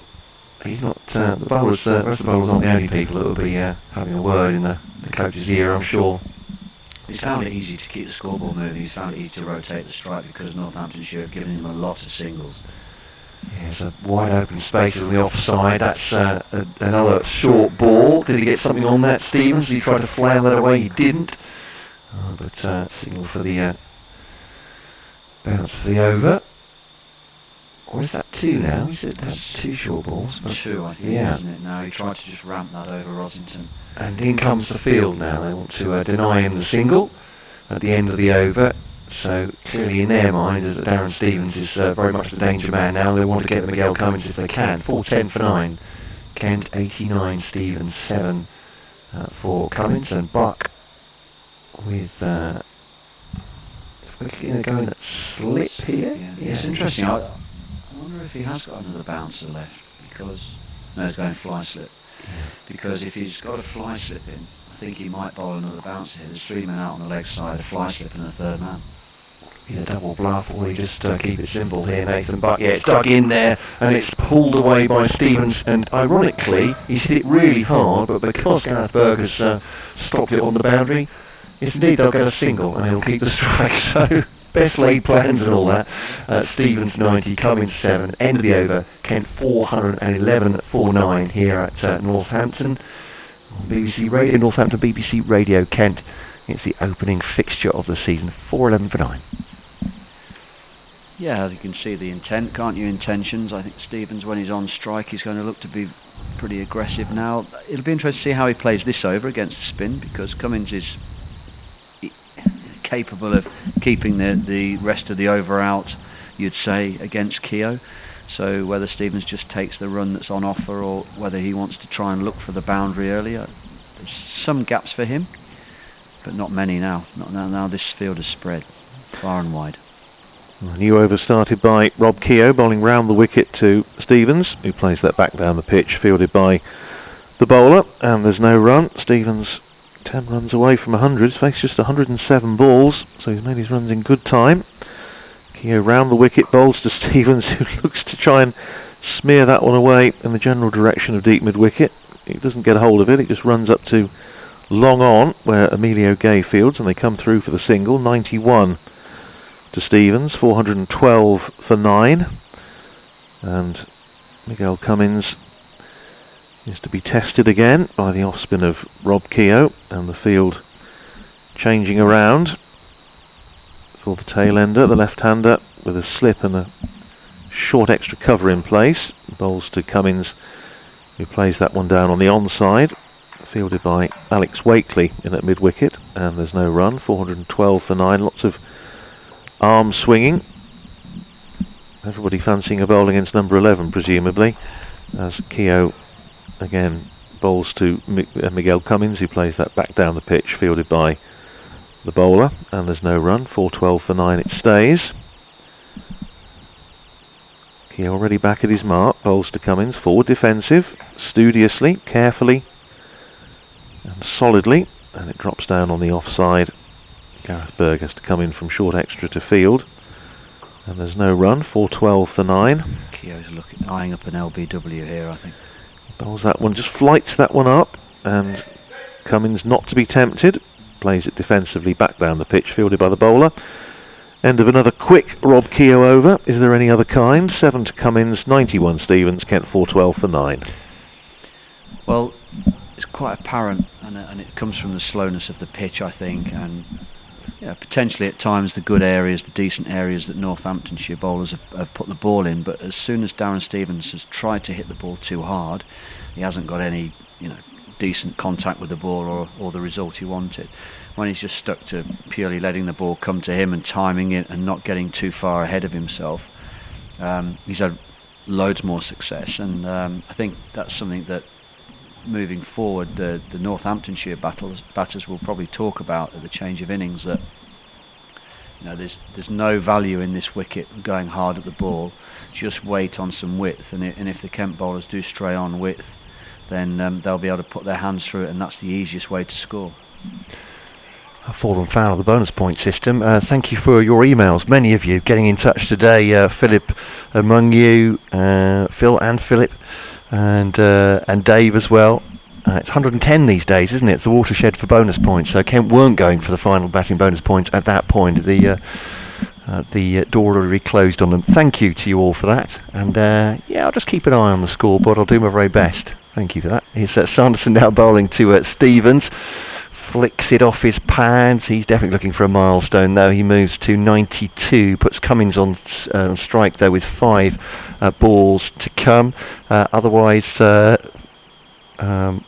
Philip from Wolverton, thank you very much indeed. We're speaking again apparently, Phil and I, which is nice. Philip and I from Wolverton. He didn't mean to leave me out. It's very kind of him. The arbitration has worked. James on the email as well. You're back, he says. We've had some problems with ins and outs of technicals, but we are back on air. But he's saying, good to have you back on the airwaves. Winter has been long and dark without you. Sadly, yet again missed most of the opening day's play. But that's a thank you for that, James. As Sanderson bowls to Cummins, and it's a dot ball.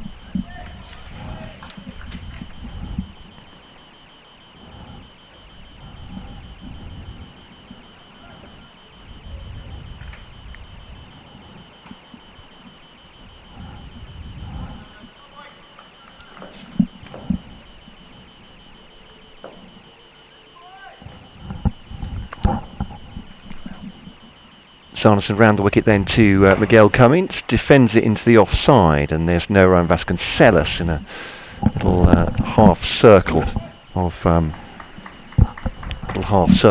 fielders on the offside. 4-13 for 9.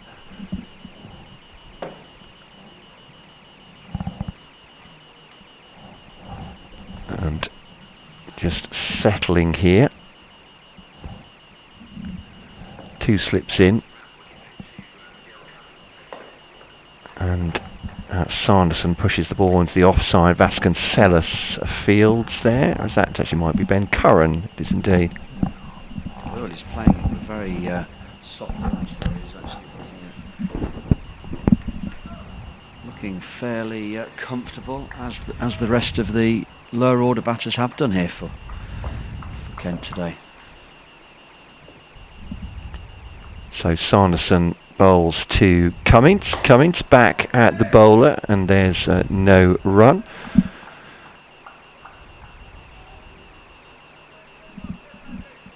That's Kent 4-13 for 9 here at Wantage Road, Northampton. Sanderson final ball of the over.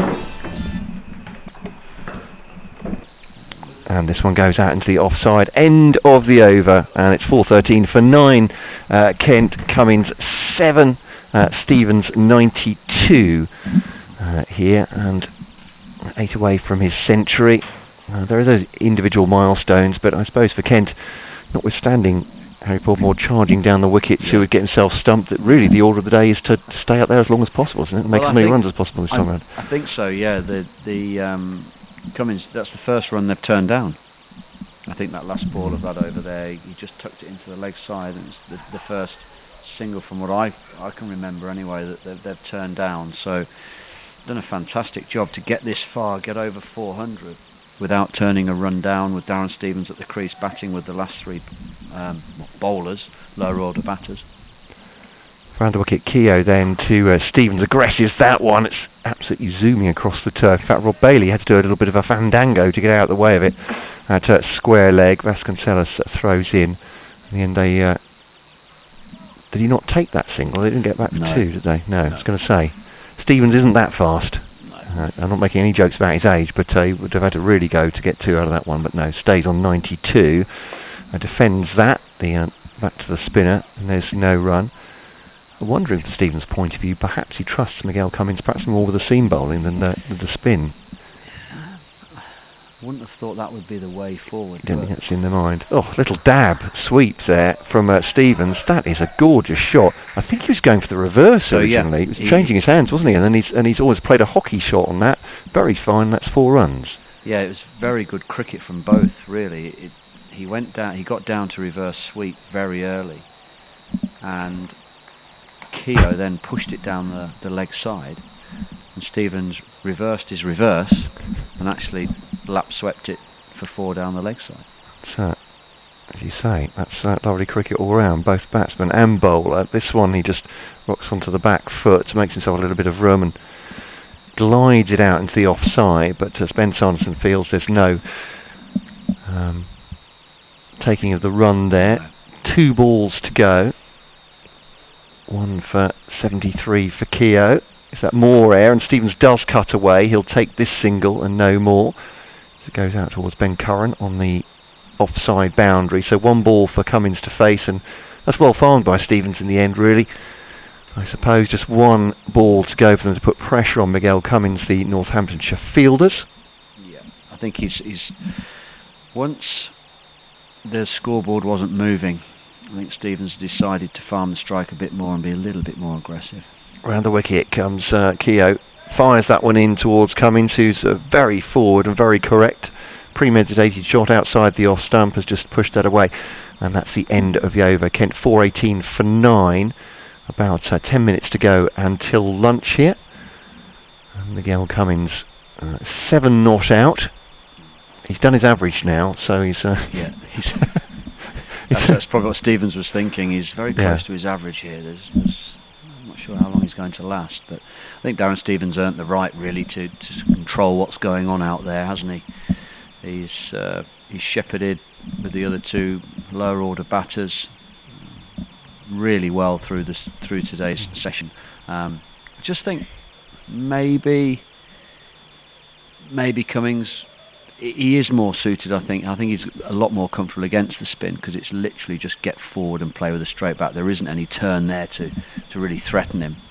But I just wonder how Stevens is going to play this now. Will he go hard these first couple of balls, or will he just wait until the field comes up and they try to save one and then go at the end of the over?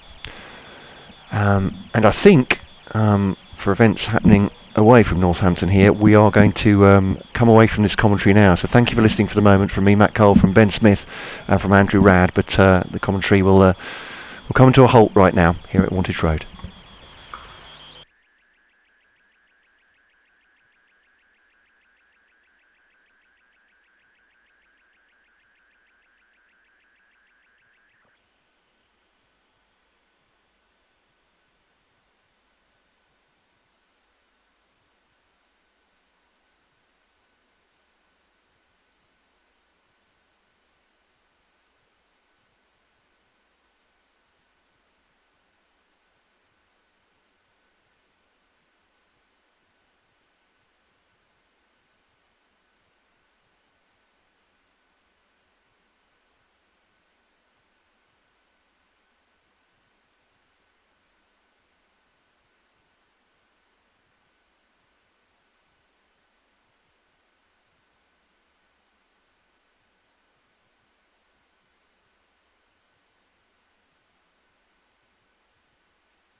Good afternoon, welcome to Wantage Road for the second session of this second day of the LV Insurance County Championship match between Northamptonshire and Kent, with commentary from Andrew Radd, Matt Cole and Ben Smith.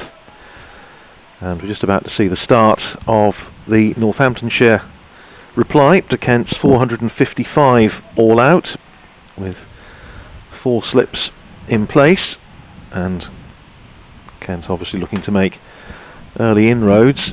Fairly gloomy afternoon now, the floodlights are on, just a odd little spit and spot of rain in the air as well. It's going to be Ben Curran and Ricardo Vasconcelos, with Curran about to face the first ball, which he tucks away for the first runs of the innings.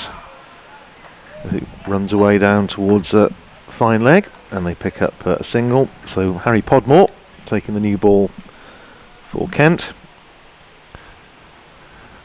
It's going to be a bit of an identification lottery for us, I think, in the I'll do my very best, because all the Kent players are wearing cable knit jumpers with no numbers on the back, apart from Ollie Robinson behind the stumps at the moment. Harry Podmore has it off, has his cable knit off at the moment. Under the floppy hat, gentlemen, is Matt Milnes at, on the leg side. That's helpful. Here's Podmore, he's in again. He bowls to Vasconcelos, who turns that nicely off his hip for 4 runs away through square leg. Nicely timed. And Vasconcelos, 1 ball of the season, 4 runs. Strike rate of 400. I think he'll probably settle for that for the rest of the 6 months ahead of us. So stop the count now. That was, I don't know where I got that phrase from, but no, nicely played by Vasconcelos. Just where he likes the ball, on his legs, very strong through that area, and taking full advantage. I hate to say, I think there is a little bit of rain in the air. It's been threatening for the last hour or so. Temperature does seem to have dropped a bit. It is decidedly chilly, but as I say, the forecast was for a little bit of periodic light rain showers through the day. Podmore with this angled approach, 4 slips in place, bowls to Vasconcelos down the leg side. Vasconcelos shaping as though to glance, doesn't make contact, goes through to Ollie Robinson behind the stumps, and there's no run. If you're just joining this match, then Kent all out this morning for 455. Play was extended beyond the normal lunchtime of 1 o'clock because Kent were 9 wickets down. And the story of the day, which we'll come back to in a moment as Podmore comes in again, bowls to Vasconcelos, who again clips that one off his legs, misfield by Matt Milnes at mid-wicket. Ball's running down towards the boundary in front of the old bowling green. They turn for 2, that's all they'll be. So 2 more runs to Vasconcelos, takes him to 6, and Northamptonshire up to 7 for no wicket. The story of the day, Darren Stevens, 116 not out. Before he ran out of partners.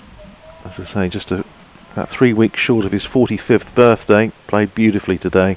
116 not out of 134 balls, with 2 6s and 15 4s. Podmore in again, bowls to Vasconcelos, who's solidly in behind that, pushes it up on the offside, and there's no run. And some useful runs down the order from Podmore, who made 29, and then Miguel Cummins, who made 24. He was last out bowled by Tom Taylor, after he and Stevens put on 63 for the last wicket, and that is a Kent record, all-time record against Northamptonshire, beating 61 by Tom Spencer and Jack Martin in 1946. Podmore in again, bowls to Vasconcelos, who drives a little bit loosely, it must be said, goes up on the offside, and there's no run. And you can see now that there is some rain coming across the ground, which is not good news. Hopefully it'll just be a passing shower and we'll get rid of it fairly quickly. But it's been emphatically Kent's day, resuming on 309 for 7.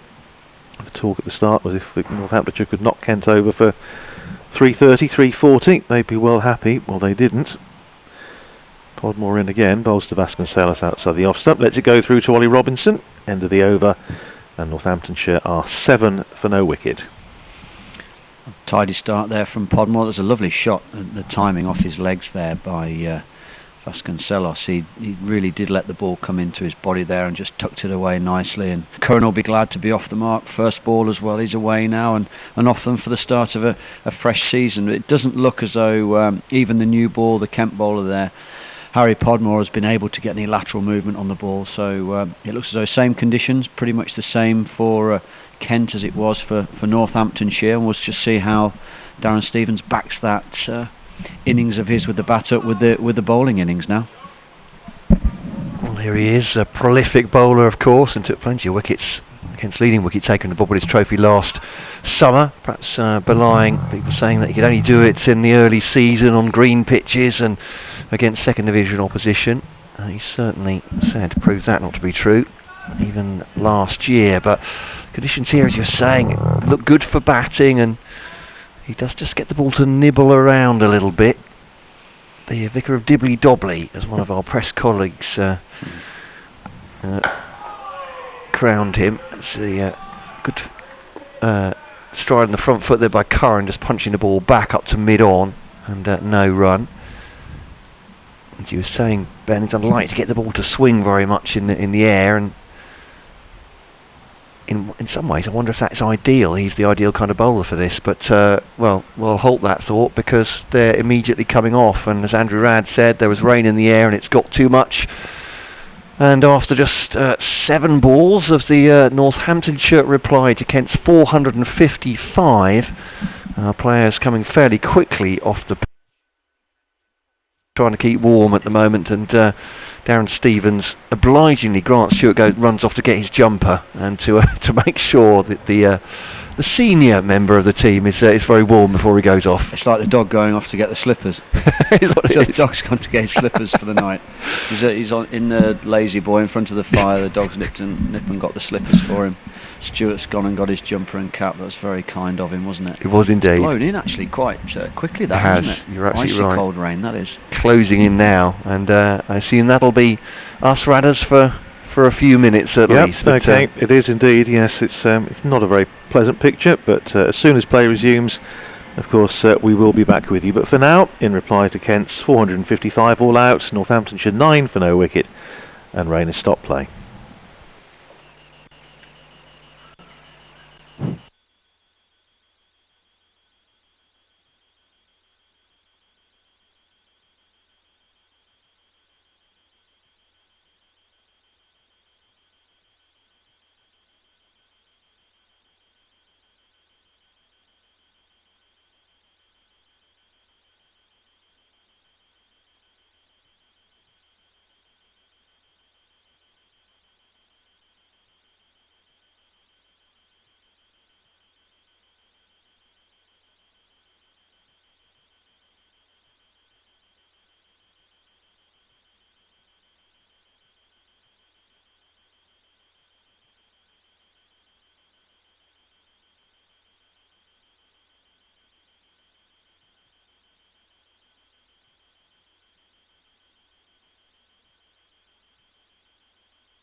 Oh, good afternoon. Welcome back to Wantage Road, where play is just about to resume after that stoppage for rain and tea. The situation is that play restarting now at 3:45 local time, and that means there are 48 overs to be bowled in the day's play, assuming we get through because of rain and light after the one in progress. It's Darren Stevens continuing the over he started a while back and bowls to Ben Curran, who drives that back to the bowler, and Darren Stevens completes the fielding.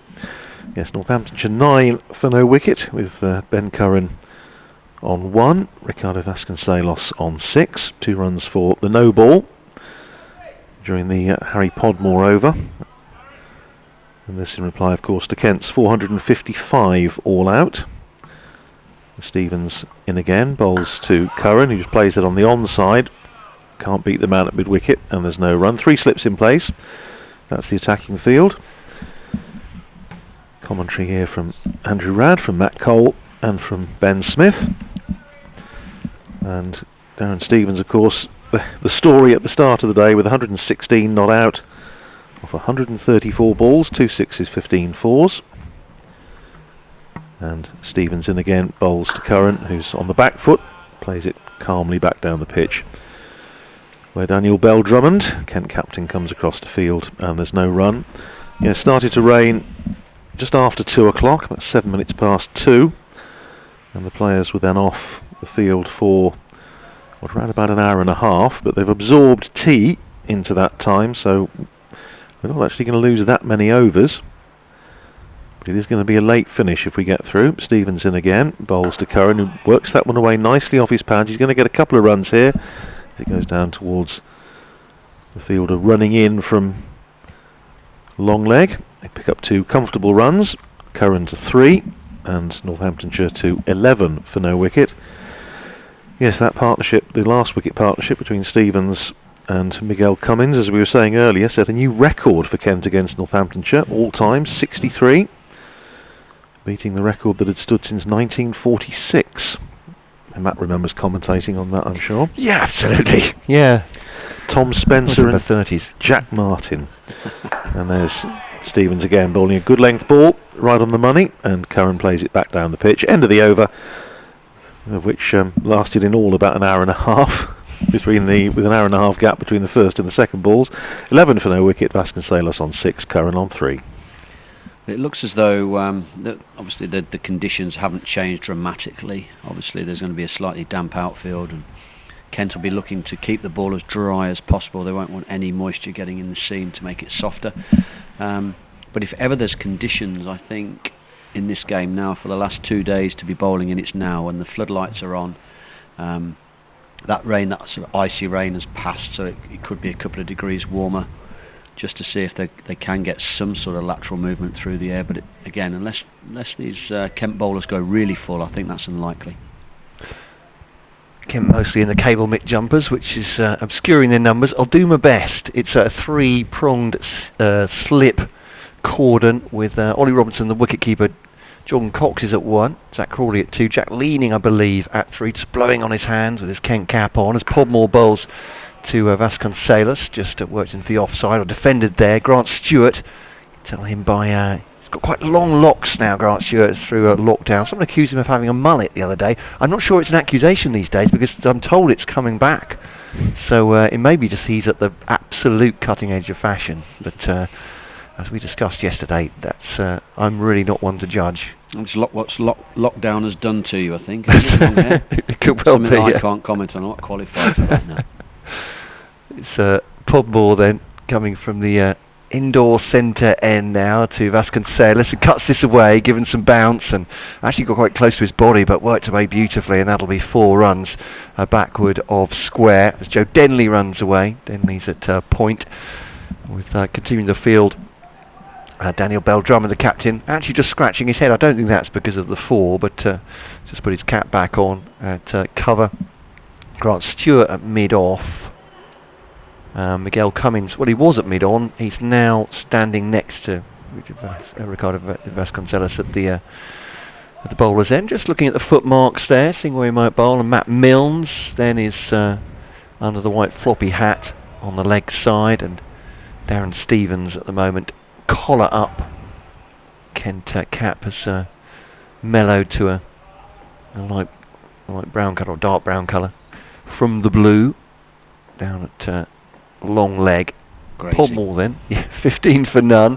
That's off his pads, and Stevens isn't going to get to that, even as Olympic sprinting fashion wouldn't get to that one just behind square. That's shot off the bat.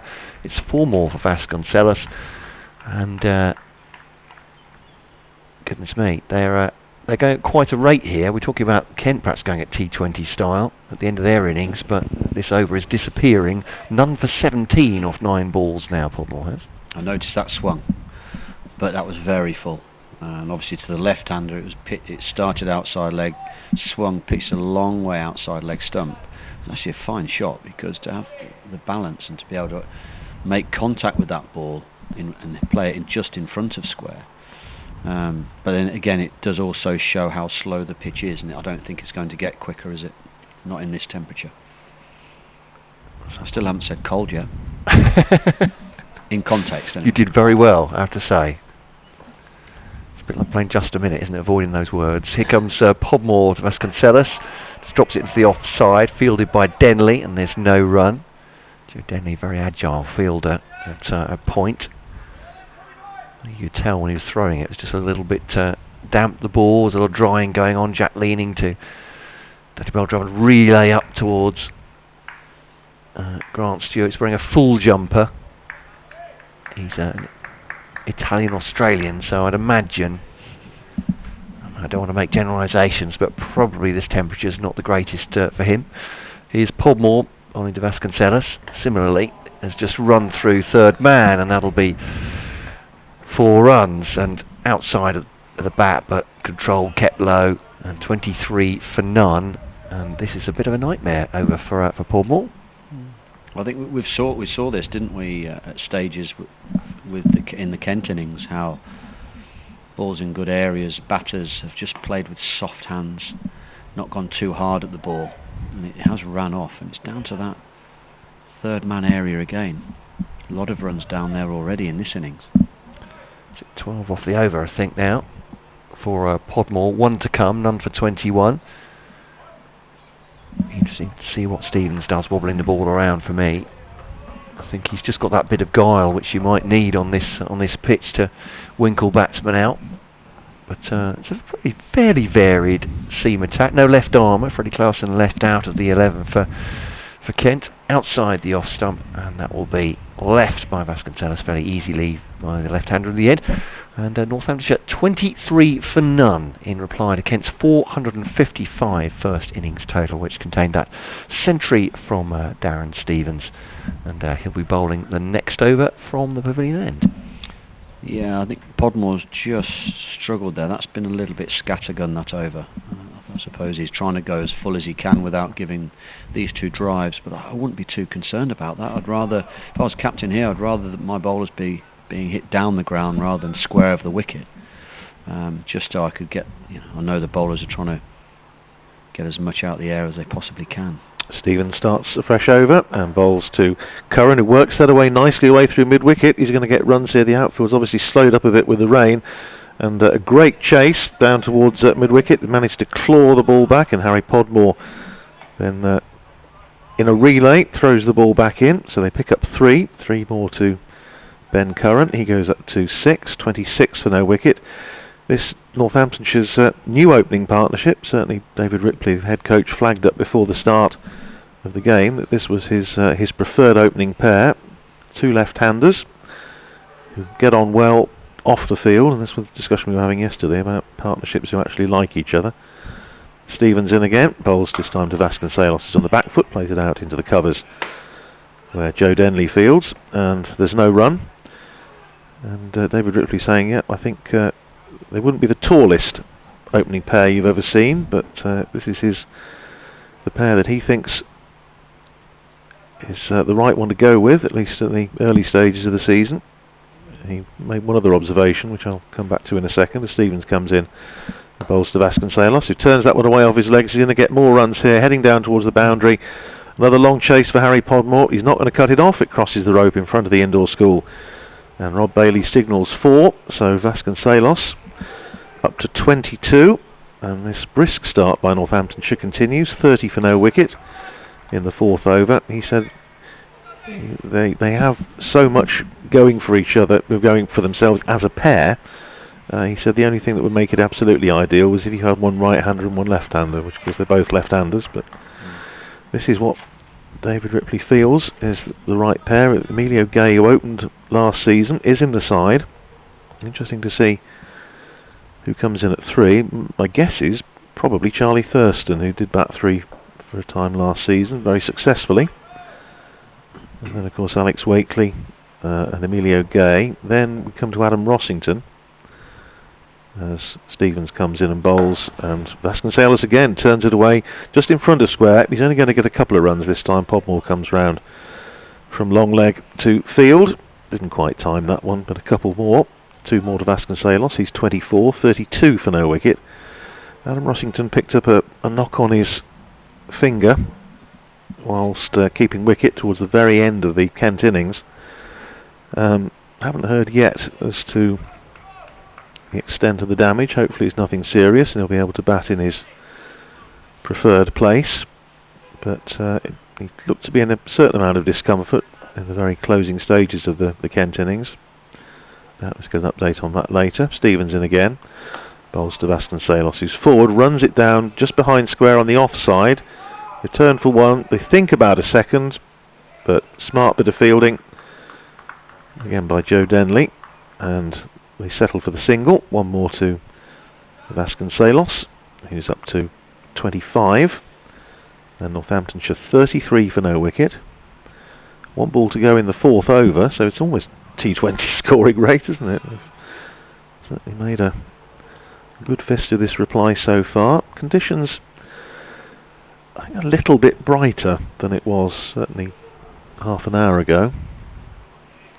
Floodlights are on, of course, but clouds are fairly high at the moment. Stevens in again, bowls to Curran. Curran forward defensive, plays it up to mid-off. Grant Stewart fields, end of the over. Curran on 6, Vasconcelos 25. 4 overs gone. Northamptonshire 33 for no wicket. I think what we're seeing here with Darren Stevens is because there is no swing or any real seam movement, he's going to have to bowl very full to get an LBW, and there's no real movement away from these 2 left-handers either, so a lot of the balls he's bowling are pitching outside leg stump.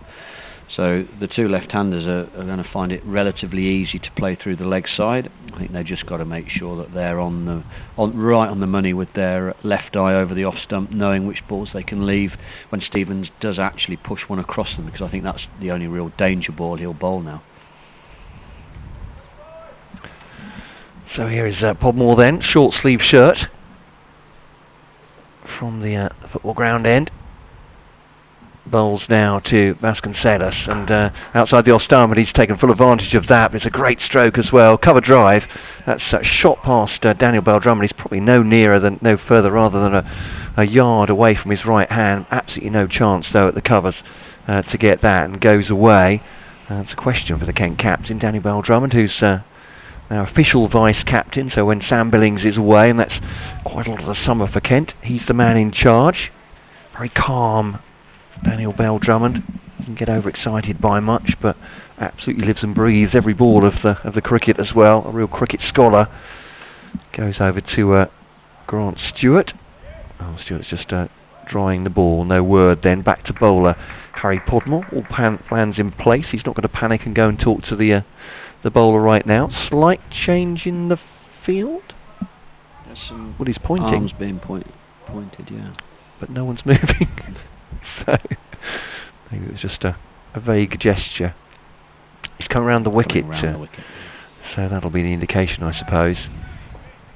As Stevens moves slightly square at square leg, it's possible. Oh, sorry, deep square leg, I should say. Backward square. Here's Podmore to Vasconcelos, right on off stump. That's a no ball, and I believe that's the first no ball we've seen in this second.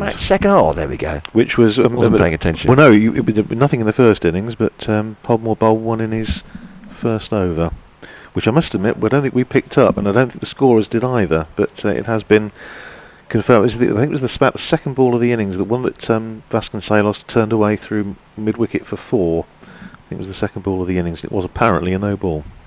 Round the wicket now for Podmore to Vasconcelos. That's a decent ball. Good leave as well by the batsman, going through to Ollie Robinson. The sort of things we talk about when we're off for rain. These in-depth discussions about whether it was a no ball or not. So. But according to the scorers, it was anyway. Subsequently confirmed by Paul Pollard. Well, I'm not going to.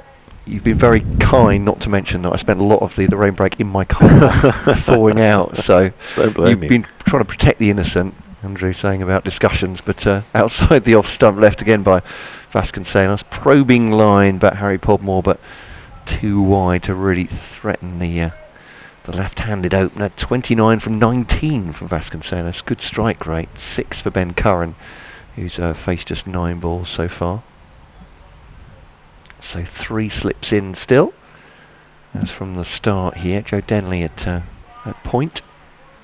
Field hasn't changed since I last described it, I don't think, to Podmore, even though he's going right arm round now. Third ball of this third over for him. Oh, sort of lovely shot.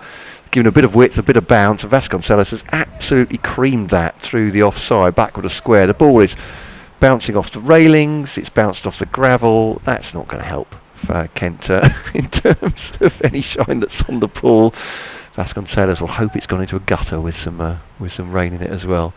Doesn't need it at the moment. 39 for none. What a shot that was. That was a lovely shot, wasn't it? I can see what Podmore's trying to do here. The ball before that, he actually bowled, I don't think he meant to bowl an off cutter, but what this line round the wicket into the left-hander allows him to do is, while the seam's quite proud on the ball, is to run in, keep the seam up, angle the ball into the left-hander. He just wants a little bit of bounce away from the left-hander, so the ball, we call it holding its line rather than continuing on the angle in, just to try and find the outside edge. Because as much as Stevens, I was talking about, has to pitch the ball outside leg to hit the stumps or to go across the left-hander, the left-handed batsman to Podmore here can get themselves outside the line as well.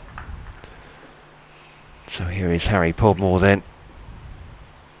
So probing that line. Good bounce on that from Podmore, actually. Yeah. Left by Vasconcelos, then coming back at him as well, but has he left that on length, Vasconcelos? Has it come through to him?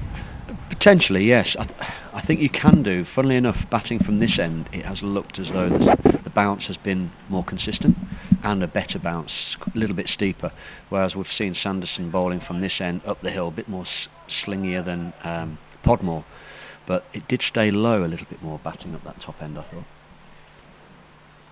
Podmore turns last ball of the over.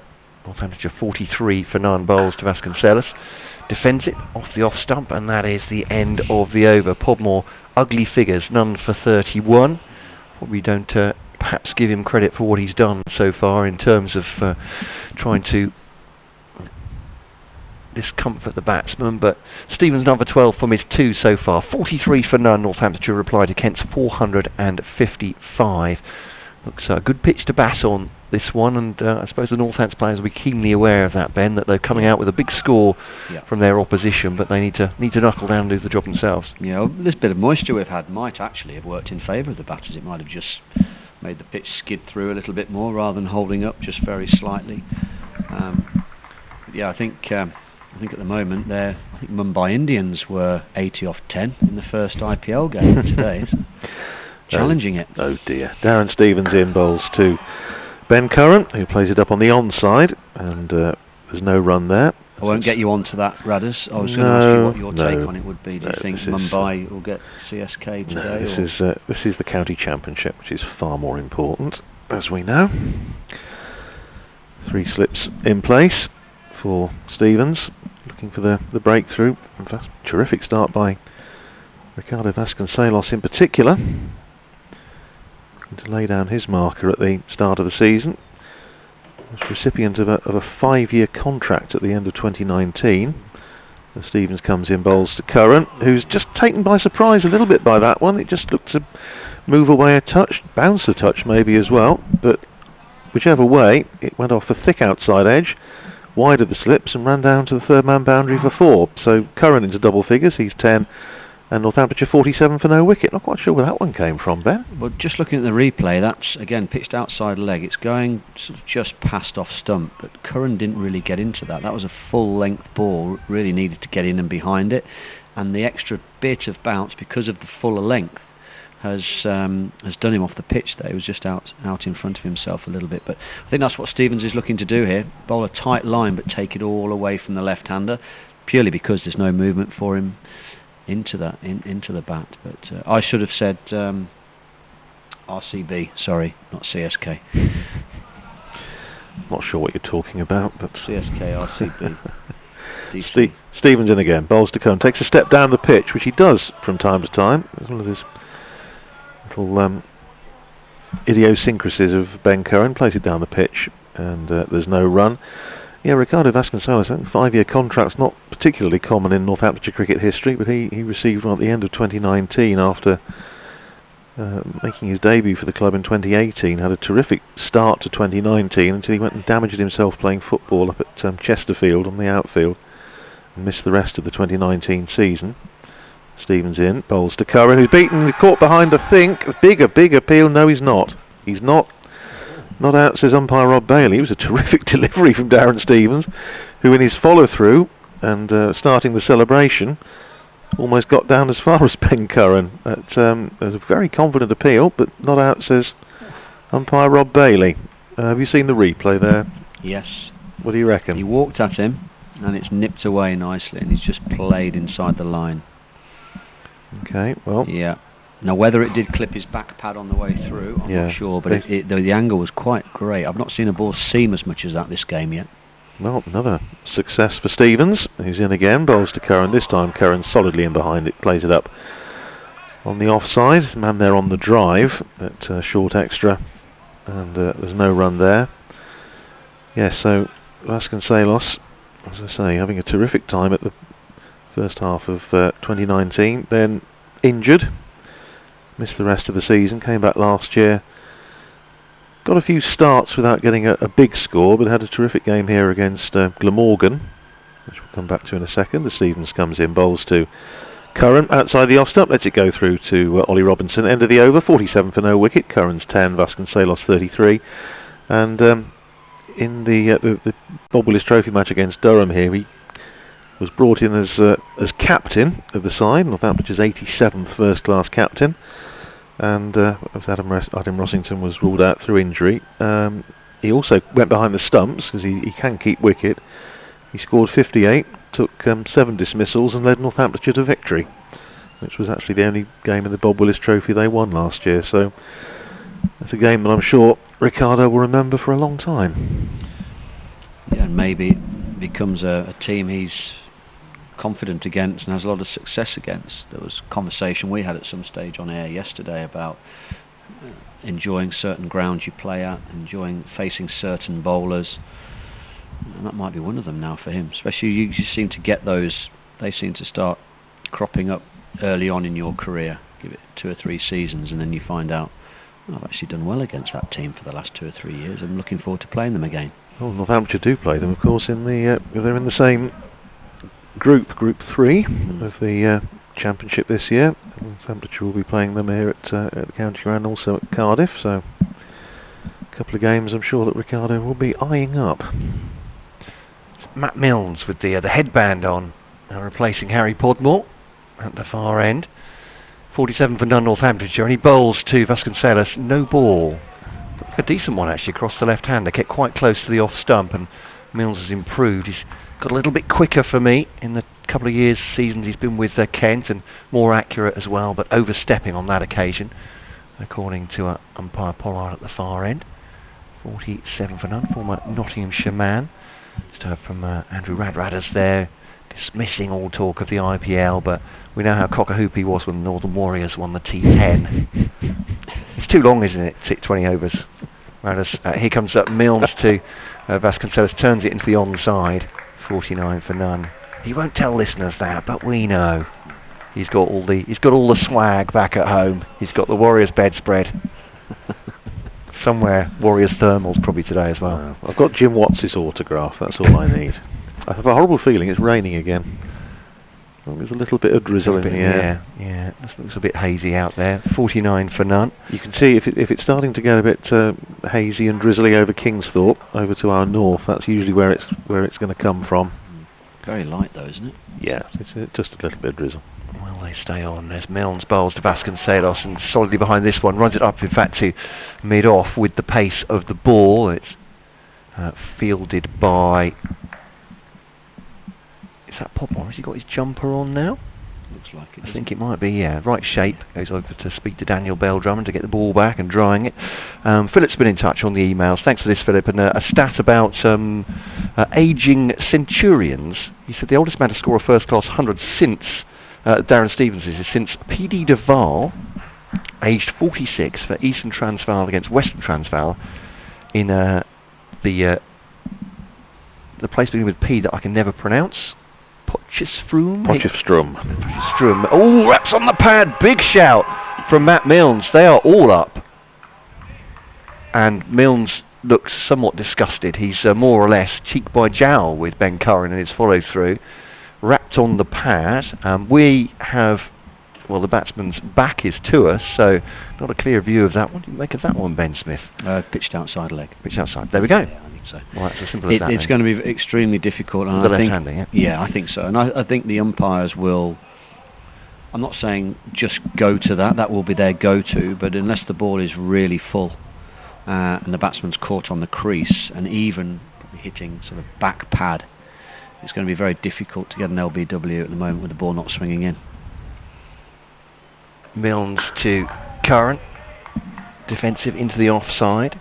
Darren Stevens, oldest in this country since Jeff Boycott, and Chris Balderston, that is, isn't it? J.C. Yep. Balderston, is that right? Yep. Both aged 45 in the same round of the Championship Games in July 1986 for Yorkshire and Leicestershire respectively. Philip, thank you so much for that. And they're coming off. And they are going to be off, are they? Yeah. Light rain. Yeah. I was going to say it's bright enough, but more rain coming down. Disappointing as we just got back going again. And Northants 50 for none. Ben Curran on 10. Ricardo Vasconcelos on 34. And just before they disappear, Ben, it did seem to be a bit of a contest, though. It almost gave the lie that the scoring rate is very high, but Kent bowlers. Milnes in that over and Stevens there's something going on there at least with the new ball for them, I suppose. Yeah, absolutely. Yeah. I mean, Darren Stevens does what Steve-O does. I've only seen four legit balls, but 5 balls from Milnes, and he looks really good today. He looks as though he's right on the money. He's coming with good rhythm, quick through the crease, making the batsman play tight lines. I'm sure he's a bit disappointed he's going to have to walk off, because it looked to me as a bowler, if they're your first 4 or 5 balls you've bowled of the game, of the season, you'd want to continue through.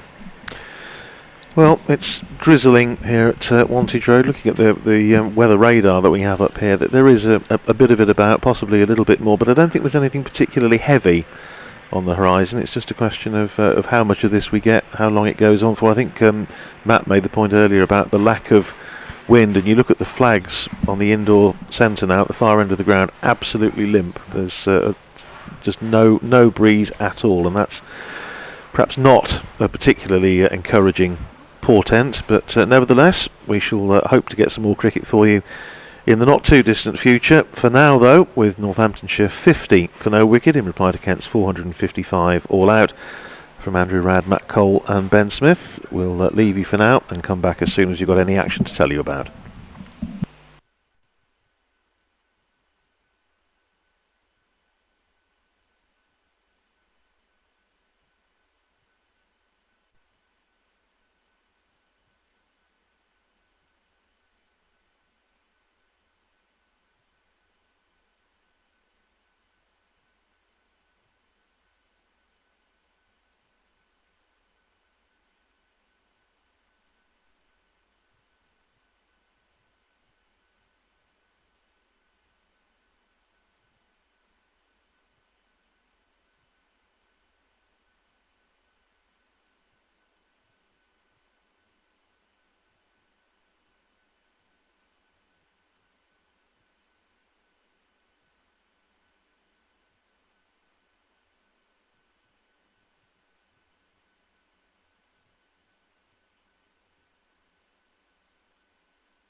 So we're back after, well, about just over half an hour.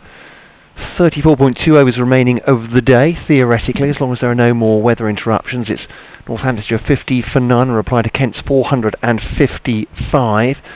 Rubbing his hands, I would say in expectation at the far end is Matt Milnes, but perhaps also to make sure the fingers are nice and loose for when he bowls the 5th ball of his first over to Ben Curran. The big LBW shout earlier in this over, which has stretched over that half an hour. Here he comes in now, hair flowing, he's got a headband on as well. This one's just pushed through the offside. Good stop by Daniel Bell-Drummond. Went down fairly slowly, and now he's getting himself back up and looking at the mud on his right knee, I'd imagine, and plenty of... he's just turned round to look at Harry Podmore as if to say, look at the state of me. He's just dived full length. I think it's just wet out there, isn't it? It's dew on the outfield as much as anything else, so rather than mud. But 50 for none. He saved a run there, Daniel Bell-Drummond, but Northampton really have gone off like a train in this reply. 6.5 overs gone. 50 for none. And Matt Carroll alongside me, Ben Smith and Andrew Radby joining us very shortly as well. As Milnes comes in now to Curran, flicks that off his pads. Nice shot as well, backward of square to Grant Stewart, who picks up and throws. And that will be the end of the over. 4 from it from Matt Milnes. Ricardo Vasconcelos has 34 from 26, almost a one-day form that one, and 11 from 19 for Ben Curran. Lorne on the emails on kentcricket@gmail.com talk about Grant Stewart's haircut, saying Grant's hair is so long, I thought it was a cape in last week's game against Worcestershire. Plenty of snoods, no capes though today. Yeah, plenty of snoods, absolutely. No, I think I think Milnes there, looks as though he's immediately in the contest here. He's ran in hard, he's hit the pitch well, and he's managed to get 6 balls in pretty much the area he would have wanted to, and got off to a really good start, and absolutely no looseners in that over. Stevens then to continue from the pavilion end after a lengthy break to Curran, who just looks at it suspiciously and pushes it back down the pitch, or actually into the leg side to Matt Milnes for no run. And Stevens has bowled, I suppose, one extraordinary ball of this, perhaps of this match so far. The one that pitch looked like outside leg and seamed away from Ben Curran. We haven't really seen anyone do that. Obviously, he's a very different seam bowler than we'll see in the rest of the match. But trundling in now outside the off stump, Curran's leaving that well alone, and well he might as well. It's well wide of the off stump. 51 for none. I think with Steve-O, in the way he bowls, if there's any swing or any nibble, he's one to extract that because of the way he bowls. He gives the ball a chance because he bowls that slightly fuller length, and to a certain degree, because he's not hitting the pitch, he's bowling along the pitch, it does just get the batsman thinking and waiting that little bit longer for it. Stevens to Curran, who's on 11 now. Oh, it's a very, very tight to the outside of the off stump then, and Curran has shoulders arms and then moved his pads back as well, trying to get everything out of the way, but very near to clipping the off pole there. 51 for none, and yeah, a bit of movement from Stevens off the pitch there.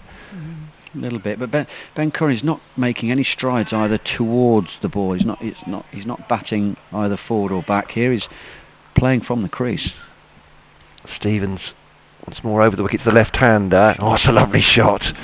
And back foot has driven that through the offside. Lovely shot. And that's 4 runs. He waited the ball to punish or to punch, and he's done just that. 4 runs, 15 for him. 55 for none. Northamptonshire in reply to Kent's 455. The maths is easy to do at the moment, but a lovely shot. That was a very nice shot, yeah. And it just went away from him off the pitch again. But again, I suppose I'm thinking maybe to someone Darren Stevens' pace, you want to get more towards the ball and narrow the angle down, play him off the front foot. Ben Curran is very much a back foot player, and he's more comfortable rocking back or standing his ground in his crease and letting the ball come to him.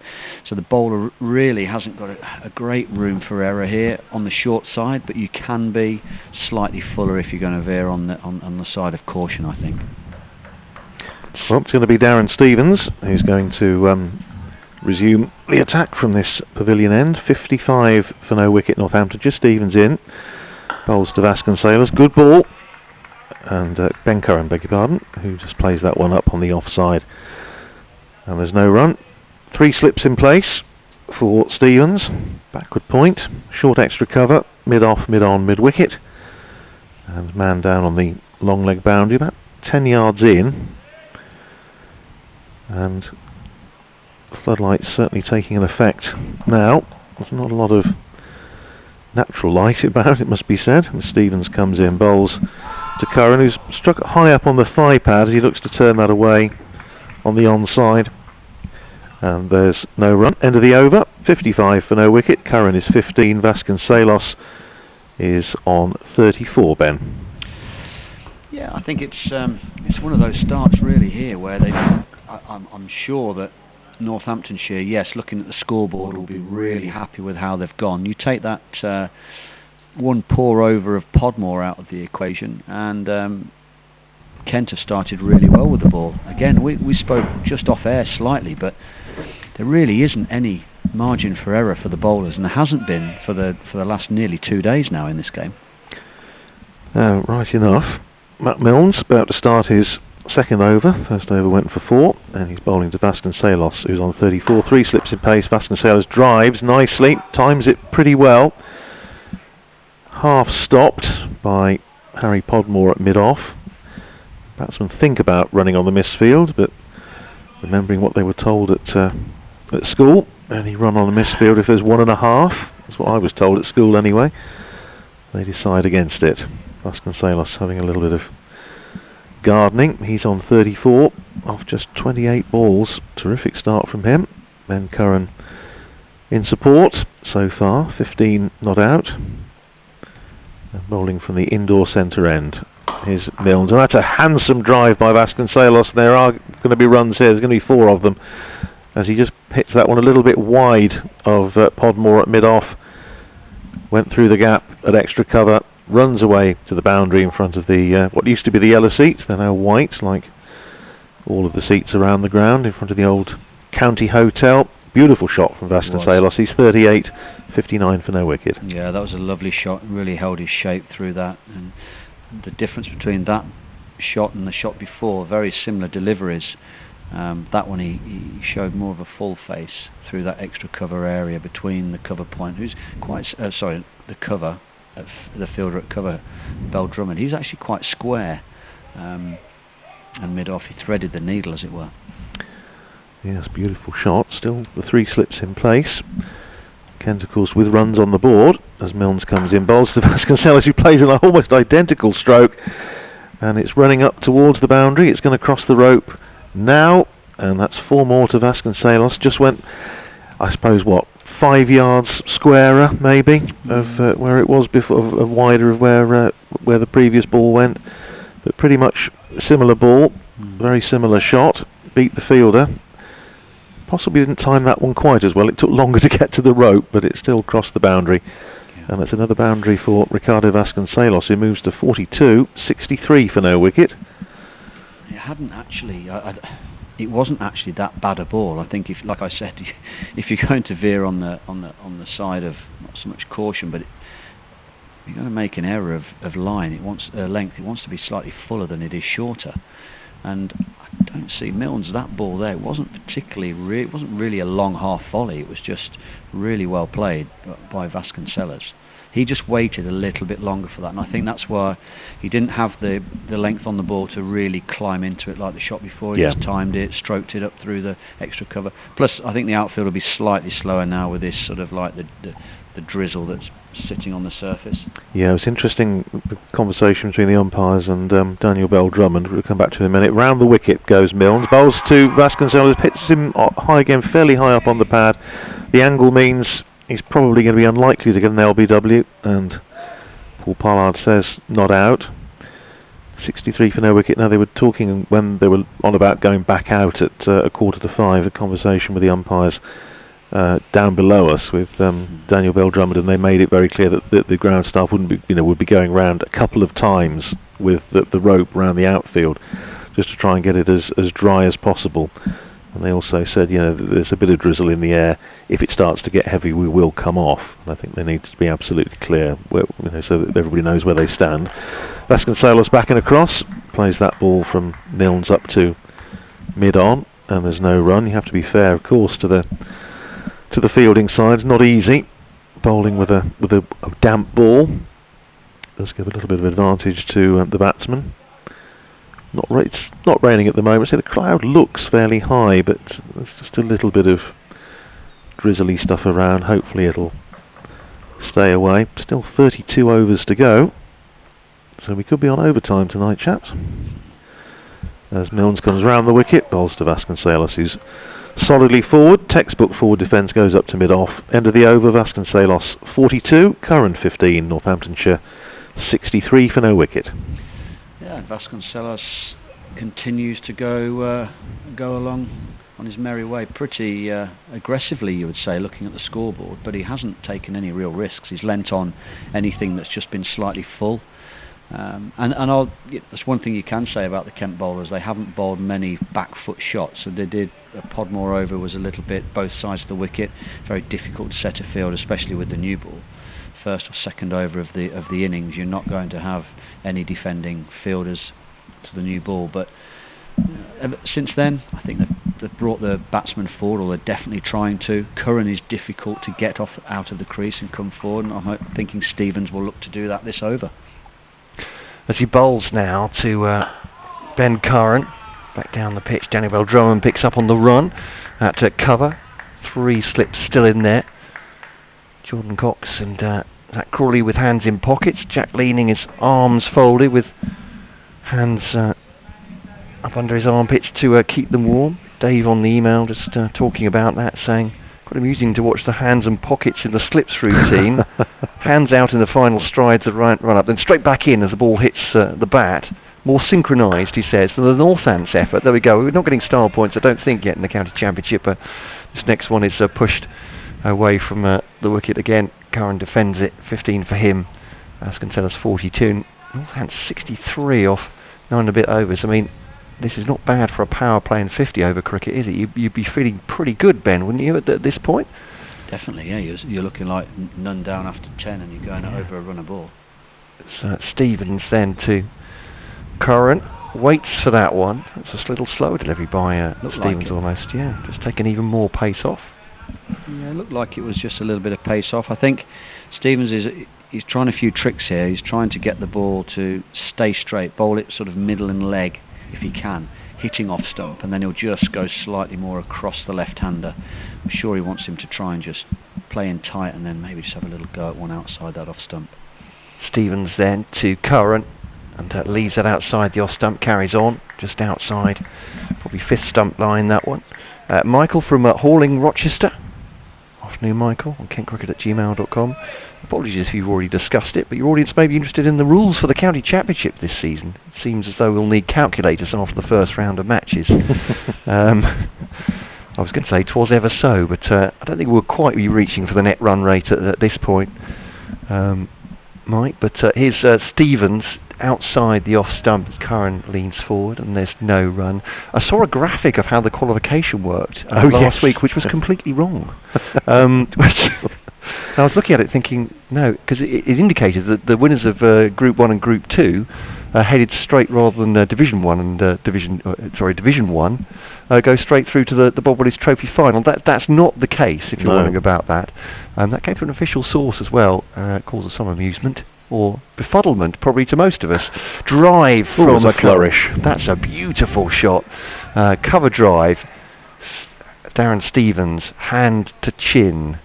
Thinking about that one, but doesn't get to think for very long. What a shot that is. And they move on to 67 for none, Northamptonshire, after 10 overs. 3 groups of 6. Yes. The top 2 from each group go into Division 1. Yes. The second 2, the 3rd and 4th in the groups, go into Division 2. And 5 and 6 go into Division 3. Stop me if I'm wrong here. I'm doing my best. In the top division, the winners of that 6-team group Well, they'll play basically the 4 teams they haven't played once, yes, to make 14 games in total, and that's the same for Division 2 and 3. The difference with Division 1 is the top 2, well, the top one wins the county championship, and the top 2 play for the Bob Willis Trophy. Beautiful. 5 days at Lords. Does that work out? Sounds absolutely plausible to me. The thing that confused me slightly when I was reading up on this was what happens when you then have to they allocate some of the points from the first stage into the second stage, and that does start to get slightly confusing. We'll come on to that in a second as Milnes comes round the wicket, bowls to Vasconcelos, who works that one away through mid-wicket. More runs for him here, heading out towards the boundary. Don't think it's quite going to get there. As Ben said, the outfield has slowed up a bit. It doesn't, in fact, and they pick up a couple of runs. 2 more to Vasconcelos. He's 44-69 for no wicket. Perhaps what Mike was talking. I thought it was first round. He meant these first matches, but he's talking about when that's right. When the group stages are finished. Yes, it does start to get a teensy bit confusing. Right, yes, sorry, Mike. But as with all these things, we'll cross that bridge when we come to it. But yeah, I had to read it 3 times, and I'm still not absolutely sure that I understand it. But greater minds than ours, of course, will sort all this out at some point. We haven't got to worry about that just yet. But at least it means that counties will get 14 4-day matches. Yes. Which is great for the players and great for us. Vasconcelos waits for this ball from Matt Milnes. Good ball, and Vasconcelos plays it back down the pitch without any great power, and it's fielded at mid-on, and there's no run. Ben, is interesting with Ben Curran because last year, again, as in fact both of these batsmen, really, Ben Curran in particular, seemed to get a start. He still hasn't got a championship 100, first class 100 for Northamptonshire, and he's got a couple of 80s, and he's got close, and he's got starts, and hasn't really gone on. And I think that's what David Ripley will be hoping for from him this year, as Milnes bowls to Vasconcelos. Again, good delivery from round the wicket, and Vasconcelos just angling the bat, playing it down to backward point. And there's no run. It's just you just suspect, Ben, that there's a little bit of a monkey on the back there somewhere. Ben Curran, once he gets 100, once he gets a championship 100, hopefully from his point of view and Northampton's point of view, others will follow. Yeah, and I think that's where you need the management, the captain and the coach to show faith in him as well. If that's what they're waiting for, then give him a good opportunity to get there. Well, he's certainly got a chance here. Milnes comes round the wicket, bowling to his partner Vasconcelos, who again is solidly in behind that, off the front foot, plays it up to mid-off, and there's no run. A few of the officials from both counties having a wander around the boundary, laying their plans, stretching their legs, trying to get warm. It's going back to the opening batsman's role. It's an interesting one because in 4-day cricket, there's still an element where an opening batsman getting to 30 or 40 has done a relatively good job for the team.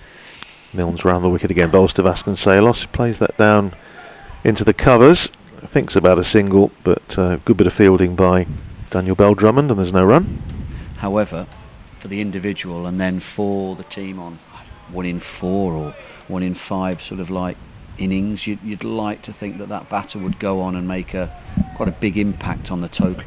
Score a certain percentage of the team's runs. Yes. And not expose the middle order to have to come out too late to do that role. But here's Milnes coming in from the indoor centre end, bowls, and that's a play and a miss from Vasconcelos, but rather expansive drive, goes past the outside edge, goes through to Ollie Robinson. Fortunately for Vasconcelos, doesn't find the edge. 44 to him, 19 to Ben Curran, 69 for no wicket. We've had 11 overs, and just to recap, if you're just joining us on the stream, then Kent made 455 all out earlier in the day, which Darren Stevens contributed 116 not out. Useful runs from the tail as well. Milnes 14, Podmore 29, Cummins 24. We've had some rain. We've had a couple of lengthy stoppages for rain, as a result of which we're still out there at just gone 5 o'clock, and there are still 30 overs, in theory at least, left to bowl, so could be a late finish. Stevens back to his line. We just Podmore in slightly at mid-wicket, still 3 slips as he bowls to Curran, defends that into the offside. Yeah, I've just been reading those end of group rules again for the scoring, Andrew, and I'm going to try and put a scenario for you here, Mike. So as I understand it, and Andrew will of course be the arbitrator because he knows exactly how this is going to work.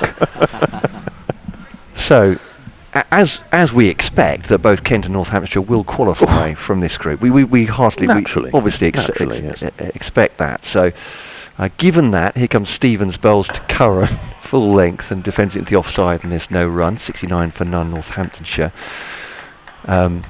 Imagine that in the 2 games between the 2 sides, they're both draws, and both teams take 10 points. So 10 points against 10 in this game, and down at Canterbury it's 10 points against 10.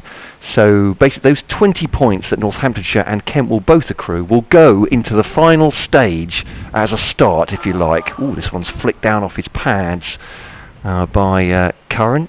A shout from Stevens, but I think it's because he's played it late and is around his front pad. But then they take 2 there.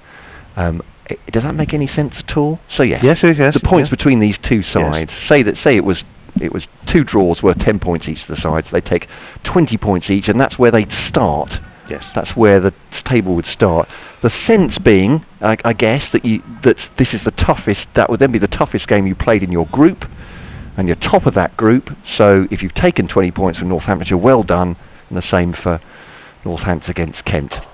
It's rather reassuring to know that's how I read it as well. So if we're wrong, we're both wrong. So. We're both in agreement, so that sounds good. Yeah, that's yes. Well, yes. You watch the emails flood in now. Yes, I know. Yes. Was that about fools seldom differ? Something like that. But we may be wrong, but we agree with each other about how wrong we are. Yes, if you've got a different interpretation, if it's something to do with tea leaves or who knows at the end of the first group stage, do get in touch. Stevens just going back to well, there's a lot of drying going on. Daniel Bell-Drummond's looking at the ball. I'd imagine an approach to the umpire may not be long in coming. No? Have they reduced that? Am I right in saying the number of times you can approach the umpire to ask about the state of the ball? I'm not sure if that's in the disciplinary rules, or whether it's just a guidance. As that's a nice little push into the offside by Vasconcelos, and it might get him 4 as well. A great effort by the fielder Joe Denley, who stopped it just shy of the rope, and it'll be 2. I fear it's drizzling again. Oh, wait a minute, they're coming straight off. You're absolutely right. Probably Kent don't need much encouragement here, do they? With the ball getting wet. No, actually they're not coming off. No, beg your pardon.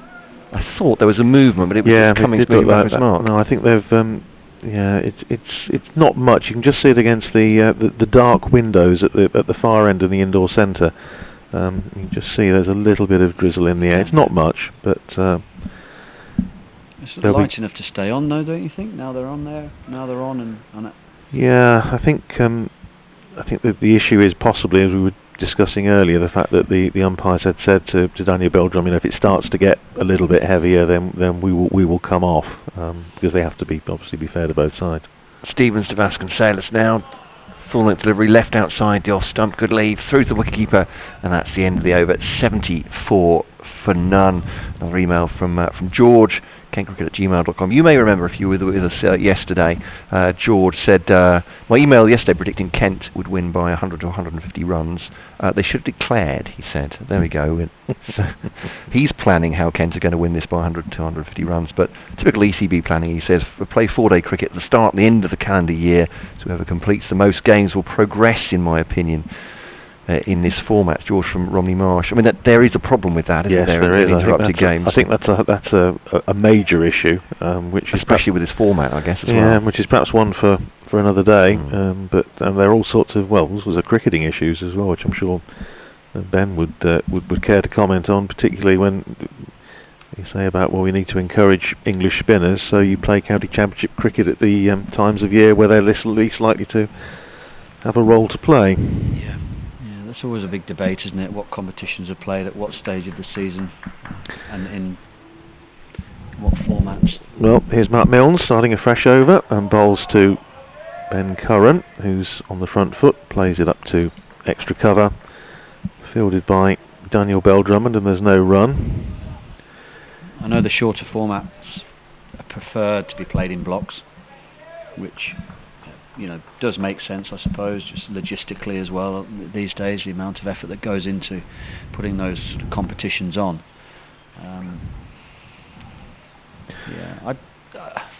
I would say as a player now as well, in county cricket, if you're a county cricketer, you really need to be learning the game in all formats. Yeah. And I think that's the biggest thing for me, is if you're a talented enough cricketer, you should be able to adapt to all three formats. There's Milnes in again after a bit of a conflag, which we'll come back to in a second. Bowls to Curran, who covers up, plays it up to Miguel Cummins at mid-on, and there's no run. There's a bit of a conference before that previous delivery involving Daniel Bell-Drummond and the bowler and umpire Paul Pollard, and I think they may be just trying to make the point to the umpires that it is drizzling and there's an awful lot of ball drying going on, as Matt made the observation a couple of overs ago. Conditions not very pleasant. If it was a club match, of course, they'd be staying on. I'm sure we've all played and watched cricket at that level in very much worse than this, but this is first class cricket. As Milnes comes in, bowls to Curran, who drives nicely but for no run. Excellent bit of fielding with extra cover. Timed that as well as he's timed pretty much anything in this innings, Ben Curran, but didn't get a run for it. It looked a great, lovely shot, didn't it? Yeah, it really did.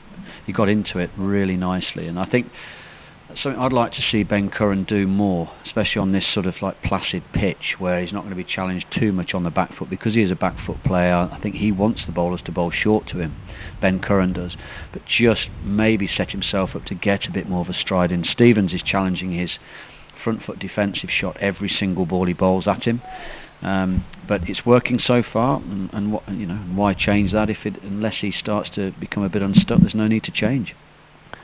74 for no wicket, Northamptonshire. Milnes in again, bowls to Curran. Another good ball, right on the mark, and Curran can only play that defensively, which he does up to mid-off. Bit of moisture or grass or dirt from the footholds on the end of his bat, which Curran cleans away. Has a chat with umpire Rob Bailey.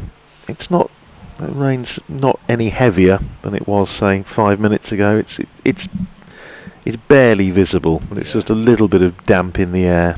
It's like a mist that just is falling, yes, constantly falling, isn't it? Yeah. Umpire's nightmare, I'd have thought. Consistency. Not fun.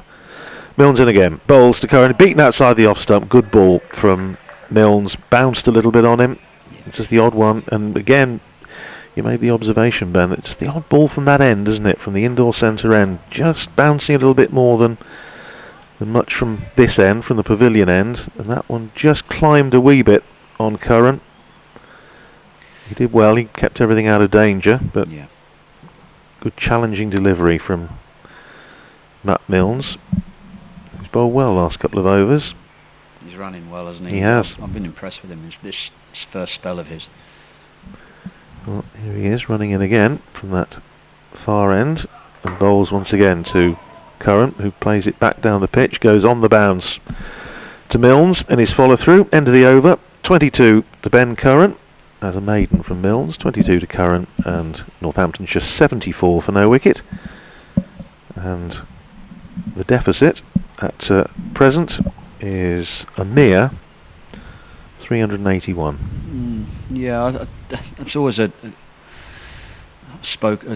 talked about part of the game when you're going out to bat and there's a fairly heavy first innings score staring at you in the face, especially at the rate these two have gone off at. At some stage in this innings, the Northamptonshire batsmen have got to appreciate that Kent will get the ball in the right area for an extended period of time. That'll be one of those passages of plays again, like this game's already had 2 or 3 of those. But whether it's now with Cummings coming on from the pavilion end or not, I don't know. But whilst these two are playing the way they are playing, Kent aren't creating any chances. It's not as if anything's going half to hand or bouncing down towards the slips. I think they'll be quite happy just to keep rattling along as they are. The run rate's gone down slightly now. It's more respectable. It's under 6 and over, so we're out of that T20 territory. Yeah, I'd say that they're quite happy with how things are going. Both batsmen are playing the ball off the pitch nicely, so it does show that it's still a fairly slow surface, and it's actually suiting these back foot players, as long as, like I said earlier, they can program themselves when the ball is full to get right back into it.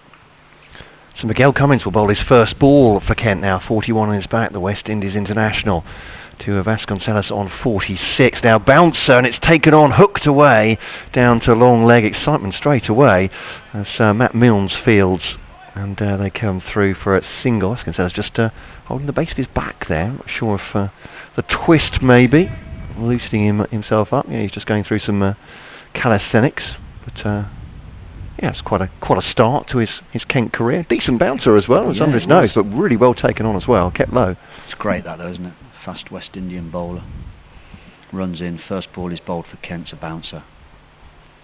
Certainly asked a question. Yeah, it did. And they're dropping another man back. There you go, dropping a man back. Chin music already. Well, it's I suppose in that Kent's seam attack has got some variation to it, certainly, so you can understand them ringing the changes, perhaps in length as well as line. Yeah, Stats is 2 runs. Definitely quicker, but that's pushed off his hit by Curran, and as Ben Smith says, absolutely right, he's taking 2 there. Ben Curran's taking 2 as well. He's on 24, Vasconcelos on 47, 77 for none off 13.2 overs. They are rattling along. I've got an update from Philip Bailey, who knows well, more or less all there is to know about cricket stats and the game itself. He believes that at the end of the group stage, so I'm going back to the format of the county championship, that it's actually half the points that you accrue between the two sides, and that does make sense, as he says, because basically it's points per game. Exactly, to replicate. Yes. So if both these sides got 10 points in a draw against each other in both games and qualified, they would get 10 points. They would get 10 points. Yeah. Thank you for I think that. the example I saw was it to complicate it, was it 21 and say it was 10 and a half. Yeah. You can actually have a half point apparently. Yes, and that's why Mike. Whoa, he's got him played on. Curran has, well, a show of disgust and anger from Curran. He's tried to pull that away, I think. He's got a bottom edge onto his stumps. The bails are everywhere, and with his third ball in a Kent shirt, Miguel Cummins has struck. Northamptonshire 77 for 1, and Ben Curran goes for 24. Plays on, he's bowled. Yeah, it looks as though he actually was trying to chop that down through the covers towards. Yeah, he was. It was too close to him. It's pitched well outside leg stump. Cummins coming in slightly wide of the crease, angling it across the left-hander. It looked as though Ben Curran was trying to use the pace and the angle to get it through that cover point, backward point, down to third man area.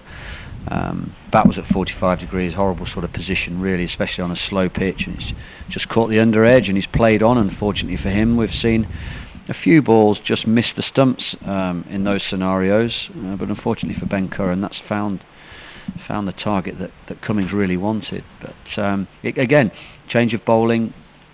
Cummins is going to come in. He looks as though he's a type of bowler that wants to hit the pitch, and I believe that this has been a pitch where the bowler's had to do that. If you can get some more air speed, bowl the ball quicker, but still bowl the ball quicker into a fuller length, that's when you're going to get the most out of this surface. Emilio Gay coming out at number 3. 3 left-handers.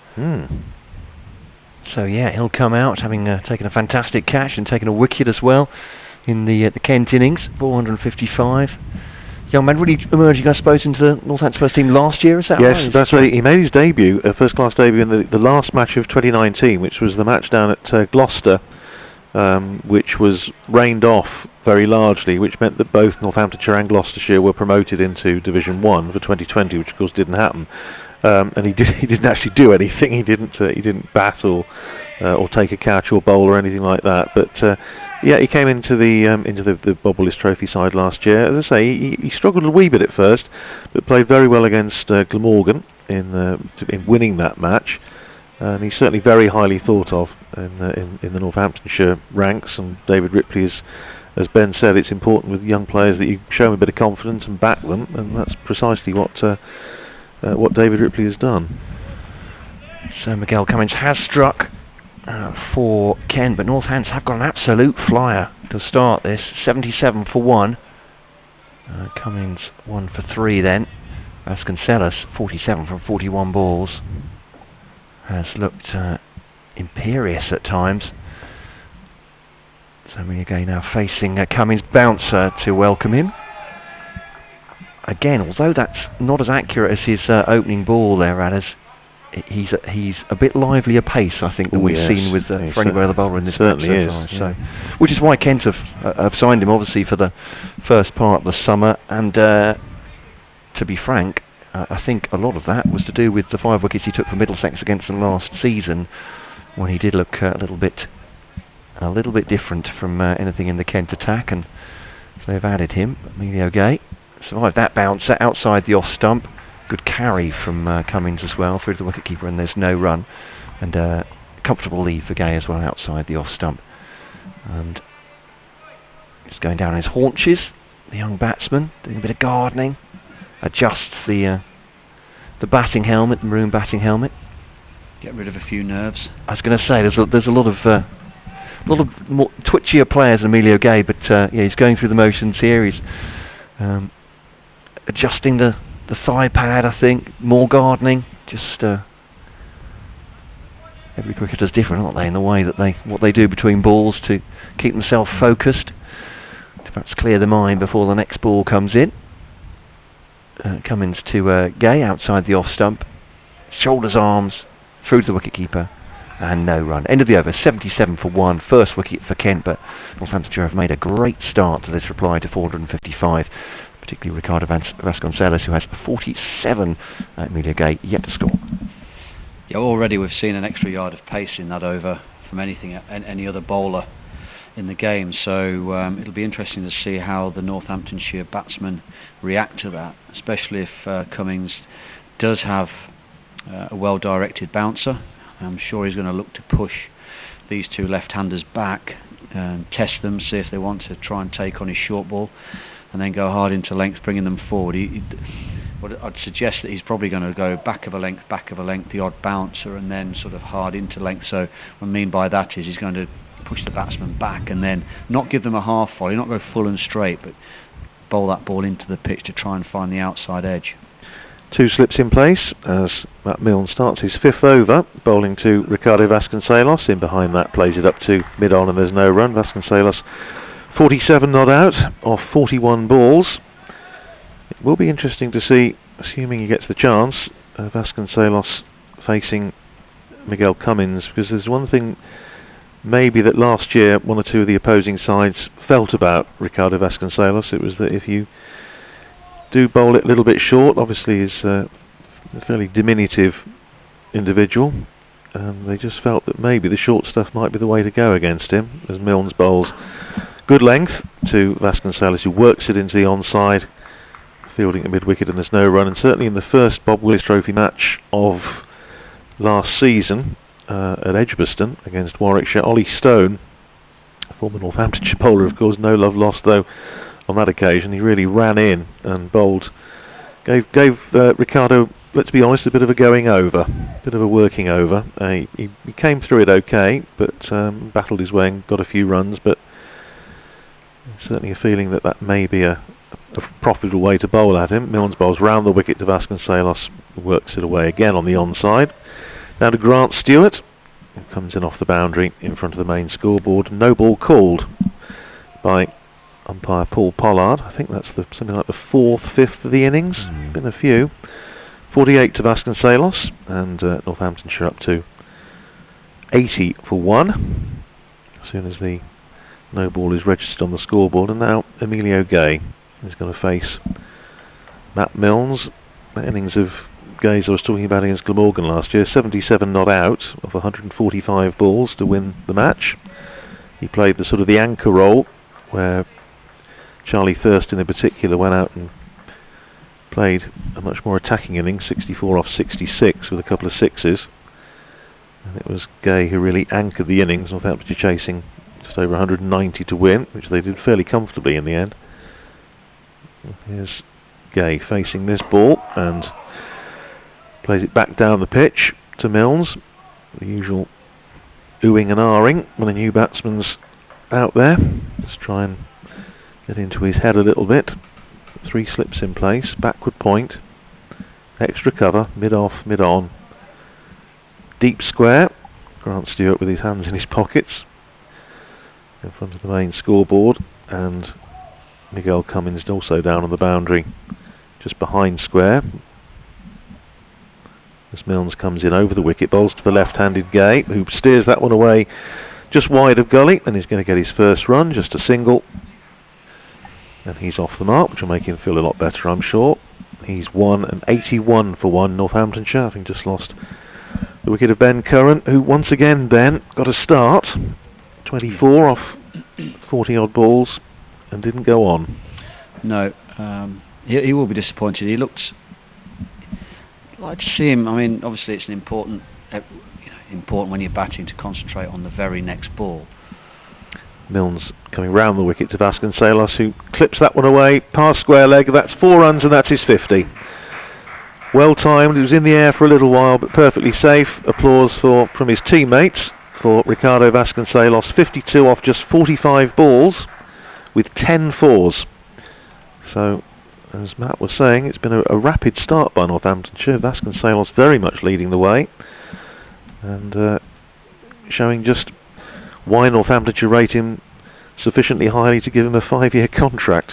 But he is a fine player, and I think also Northamptonshire feel that he's potential leader maybe in years to come. He's already had, say, one taste of captaining Northamptonshire in first-class cricket, and it's played 1-1-1. So he's got a record that he's not going to improve on. Put it that way. No. But a fine player, and he's batted well today. 52 not out, and Northamptonshire 85 for 1. Change in the field, and they're bringing up the man who was sweeping on the cover boundary up to backward point. So 2 slips, backward point, extra cover, mid off, mid on, mid wicket just being moved a little bit wider, and a deep mid wicket just in front of square, and a long leg. Milnes round the wicket, bowls to Vasconcelos, who drives nicely just past the man at backward point. Didn't time it particularly well, but well enough to get a single. One more to Vasconcelos, 53 to him, and he nicks the bowling. End of the over with him on 53. Emilio Gay 1, and Northamptonshire with 15 overs gone, so still 26 to bowl potentially. Northamptonshire 86 for 1. Yeah, just going back to Vasconcelos, he's played very similar sort of technically, like the Kent batsmen did early on in their innings. That he's let the ball come into him. Northamptonshire, the Kent bowlers are bowling round the wicket into his body. He's actually using the line of that ball to work the ball into the leg side, which can be tricky as long as he lets the ball come in and uses the pace and the angle of the ball to help deflect the ball into the leg side, which he's done very well. He's used this extra pace of these two bowlers, Milnes and Cummins, really well, and then when there has been any width, he's just pumped it through the offside with ease. So at the moment he looks like the all-round package. It's Miguel Cummins then to bowl to Vasconcelos, and worked away into the offside. No ball from Cummins now. I think this isn't a tight game, is it? This is 200 played 200. These would be vitally important runs, but Cummins just getting it wrong this time. Milnes has had 3, maybe 4 from the far end. Certainly Podmore had 2, and now one from Cummins as well. Just not getting it quite right. Is that a lack of miles in the tank, as it were, in terms of rhythm, or? I don't think bowling no balls is something that really should be too much of a problem. As a bowler, you should be able to stay behind the line, but it can have something to do with. So Cummins comes into bowl to a Gay, leaves it outside the off stump, comes back at him a little bit, but perhaps only after it's left him outside the off stump through low to wicketkeeper Robinson. Good take. Yeah, it could be something to do with just the fact that the competitive edge of this game. I think with bowlers you can do as much bowling as you want to, practice games in the nets, you can be half and half with your foot on that front line, even all your foot behind it, but then you put a batsman down the other end when you're playing for points, win-loss. Your beans start going, your adrenaline's pumping, you overstep the mark. Cummins now to Gay, and it's actually slower ball, another no ball. And just looking at his studs and shaking the left foot, Miguel Cummins there. Not getting the grip, but it's another no ball as well. It's raining again as well. Is it? Just a little bit heavier now. I suppose given the match situation and the nature of the pitch, perhaps they're thinking, and perhaps the captain has said certainly to Cummins and to Milnes, go out and bowl quick then, maybe, and the extra effort is forcing them across the line, do you think? Yeah, potentially, yes. And I mean, both these bowlers have bowled quicker than anything else on display this game, so there's going to be the element of overstepping the mark when you're striving for more pace. But it's not so much the fact that they won't be concerned about the runs at this moment, giving the runs away. It's the fact that if there was a wicket fall, and they're few and far between, you have to work hard for your wickets on this pitch. If there was a wicket fall on it, you'd be devastated on a no ball. Coming round the wicket now, 2 slips and a gully in for Kent outside the off stump. Gay leaves that one again. Looks well organised, doesn't he? Yeah. As a cricketer. Yeah, he does. He looks well set. I saw him in a couple of those games last year that Radders was talking about earlier, and he does look very well organised. He doesn't look as though he's in any real hurry. Early days though, isn't it? I mean, and I think it is for Ben Curran still, Radders. It's one of those games, isn't it, where he needs to keep playing. He doesn't play the shorter format of the game. Ben Curran, does he? No. So it's only red ball cricket that he's got to develop his game in. Although I know he's actually keen to get involved in the white ball, certainly in the 50 over, and the umpires are going to have a chat. I fear the worst here, I'm afraid. It's gone gloomier, hasn't it, and just maybe dropped a bit the cloud. I think so. The slips are coming towards the middle. They don't seem to be terribly optimistic, or Kent quite prepared to go off at this point. Off we go. They're not going to get a choice. They are going to come off now with drizzle in the air. Vasconcelos has been excellent, 54 from 47 balls. Has scored all round the more or less 360, but some lovely drives in that. Emilio Gay has just 1 from 8 balls, 91 for 1. They've got off to a really great start, Northamptonshire, but for the loss of Ben Curran chopping onto his stumps from Miguel Cummins. His 3rd ball in a Kent shirt for 24. Earlier in the day, Kent bowled out for 455, which included a century for Darren Stevens, 116 he finished up with. And as the players come off, I mean, it looks like fairly light here, doesn't it? It is. It's just that persistent drizzle. It's never quite stopped for about the last sort of 15-20 minutes. The best place to look, as I say, the dark windows of the indoor centre, you can actually see quite clearly what it's doing, and it just has come on a little bit more heavy in the last 2 or 3 minutes. I don't know. You hope. We've still got to say 25 overs to go, so potentially we could get some more cricket, and let's hope we do. But you just sense that it's not going to. The radar suggests there's still quite a lot of it around. As you say, there's no breeze, so it's not going to blow through at all. Not like sort of blustery showers. And yeah, we'll see. And then of course the light could be potentially an issue as well, because all the lights are on. It's a little bit murky. I don't want to sound too down about it, because let's hope we do get back on. But conditions at the moment are fairly unpleasant, and I don't really blame the umpires. I don't blame Kent for thinking that you don't want Northamptonshire to be able to sort of race on to 150 for 1 or something with a wet ball.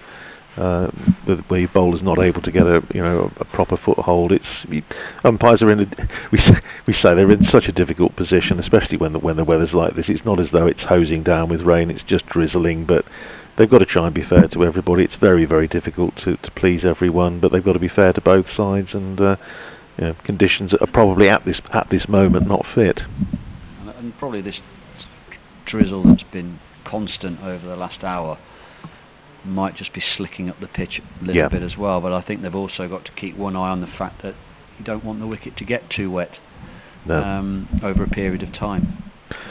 Okay, well that's where we are at the moment then. Northamptonshire 91 for 1 in reply to Kent's 455 all out. We still have, as I say, at the moment around about 25 overs remaining. It's just after 5:30 local time, so potentially we could have some more cricket, could have another at least an hour and a bit's cricket remaining in the day if conditions improve, but they're off at the moment, so for now we'll let you get on with whatever you're doing, and we'll join you again as soon as there's any cricket to tell you about.